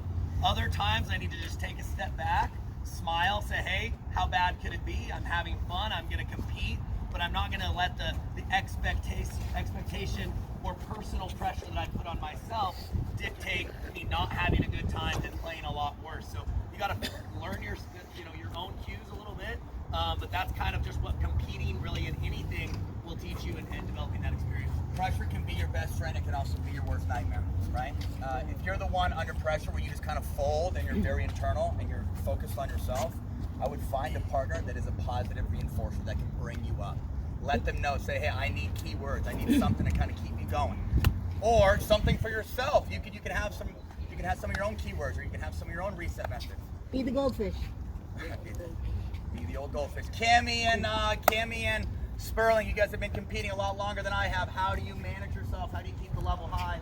And I guess how do you bring the goods when your back's against the wall? Enjoy the game. Enjoy the game. It really is just for me. It's funny. People always laugh because I sing when I play. So if I'm laughing and having a good time, I play at a much higher level. If I internalize too many things, and I am that guy who internalizes everything, and I shut down and I stop talking, it's not that I'm mad at my partner. I'm internalizing it, but it comes off very negative, and so my partner reads it very negative. So you have to be mindful of what silent language is not always the best language. So you just learn that about yourself. And so when I'm having a good time, it shows because I end up on the podium. Right. Some of the best athletes in the world have a very quick reset method, and like they're very quick to reset. Cam. Yeah, I'm kind of like Johnny. Again, I'm a redhead, so it does come out when maybe I miss 3 shots in a row and I'm mad at myself, and it doesn't help for sure. So my women's partner is the same personality as Jen, very upbeat, very positive, always like, hey Cam, it's okay. So I got to remember that for myself. Is just, you know, let it go. I know my game, you know, and just stick with it and not let it, you know, just because I missed 3 shots in a row, just let it kind of implode. So just try to stay calm, I say. I think like, as a team too, there's so many different ways to win. I've won, I was talking to a group last night, I've won in ways where I'm selfish, my partner's selfish, there's no communication, I trust him, he trusts me, and we just focus on ourselves, and it's easier that way. I've had partnerships where there's 2 alphas going at it, and he wanted one side, I wanted one side, and we're both acting as tacticians, we're both acting as German Shepherds, and our games went down the drain, right? So sometimes less is more, right? But I think you got to kind of figure out, what do you see under pressure? Are you more cerebral? Are you more just internal? Are you more focused on yourself? Can you see big picture, or can you just see small picture, right? I think there's people under pressure that are more tacticians. They can see what's in front of them. They can manage pressure better. And when you manage pressure better, not only can you focus on yourself, but you can kind of see what's in front of you. If you don't manage pressure all that well, you usually don't see what's taking place over there. All you're focused on is who. It's true. If you don't manage pressure well, you have no idea what's in front of you. You're just focused on yourself. So just kind of figure out who you are under pressure, what your panic button is under pressure too. Does anybody have any panic buttons? Like your technique breaks down, or you get looking to see how pretty your drop is, you don't move, or I get impatient. Right. Impatient. Very good. Maybe you overswing, try to be the hero at the wrong time. My panic button for a while in doubles was just not being bold enough, not being brave enough, kind of playing not to lose, and like over dancing at the kitchen line. Now I'm trying to be more bold. I'm trying to trust myself under pressure, and I'm trying to create offense and bring the goods and bring the heat and be able to, I guess, dictate at the right time late in games, like when it's 8-all, 9-all. Previously, I've kind of backed away and played too safe late in games. Now I'm trying to just bring it and let them know that I'm there. Okay, if that makes sense. Questions for us, or tournament experience, or things that you've dealt with? Maybe you're down 110, you called timeout at the right time, and you climbed your way back. You chipped away and brought it back to 12-10. I can't tell you how many times I've been up in matches and choked my life away, and I've been down in matches and I chipped away, and I used the timeout at the right time, and I was able to find one thing that worked, and we capitalized. Talk to me. Something I struggle with, I think I noticed it on my first big singles playing this tournament. Close to the end of the day, when you're like 5-6 matches in, you start to feel it a little bit, like tired. Yeah, for sure. Is there a point where you should give, especially in singles, not chase the ball? Because like sometimes I'm like, I can get there, but I know it's just going to be crap, and he's going to hit it the other way again. Singles is and such a different animal. Yeah. It's like honestly, it's all about gas tank. It's how you manage breathing through a straw, and like singles, you're 80% winded and you're still trying to keep the level high, right? Where in doubles, you're 20% winded and you're trying to keep the level high. In singles, you're breathing through a straw and you're running side to side. You're trying to keep the level high. Very, very difficult. So yes, I would encourage you, if you're out of the point or you've hit a high ball and they have a put away, there's no need to be chasing that stuff down. Just save it. Yeah, good old singles. Tell you what. Love it, but it's a long freaking day, and they just keep getting younger. My God. I was in conserve energy mode all day Thursday for singles. Guess who had to play first round? I had to play K-Mac. Oh, this guy showed me how it was done on center court, right? Just to make sure everybody in the stadium saw it. But no, I think definitely, yeah. If I'm down in a match, obviously you want to show up the fittest guy you can be, but sometimes you just know that you're not the fittest person out there. So you're down in a game, 8-1. Is it really worth sprinting so you can barely put a paddle on a ball that you're going to lose 95% of the points anyways? I just think that if you know that you're huffing and puffing, it makes sense to take more risk early into the point, go a little bit bigger so that you can be moving your opponent, minimize how much they've got you on the string. So any common things you guys are hearing here? Common things. Have fun. Know what your temperament is.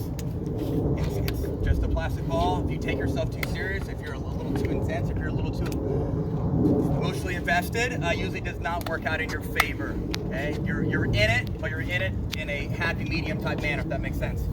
And at the end of the day, you have control over one thing, and that's look at that plastic ball, see its detail, look at the holes, look at the roughness, and use your timeouts at the right time. If you feel like the momentum is slipping out of your favor, you've lost 3 or 4 points in a row, call a timeout. The team calling a timeout and coming back in and winning the point or getting a side out, the percentage is very high just by using that 1 minute timeout. Okay. What are some things we can talk about during the timeout, coaches? Some things we can talk about. Where are we losing our points? Are we losing our points in a soft manner? Are we losing our points in a head-to-head manner? Are we not getting up and established? What area is I guess lacking? Is it softness? Is it we're not able to get up and established? Are we losing hand battles? Okay, things like that. Well, I think you should go in with the game plan, right? You have your plan A, you show up, you're down 8-1, you call a timeout. I think the first thing that you want to talk to your partner about is, all right, what's not working? Is it time to go to plan B, or are we just not executing? But what adjustments need to be made? But it's important to have a general game plan that you're both aware of so that you know what you should potentially adjust at that point.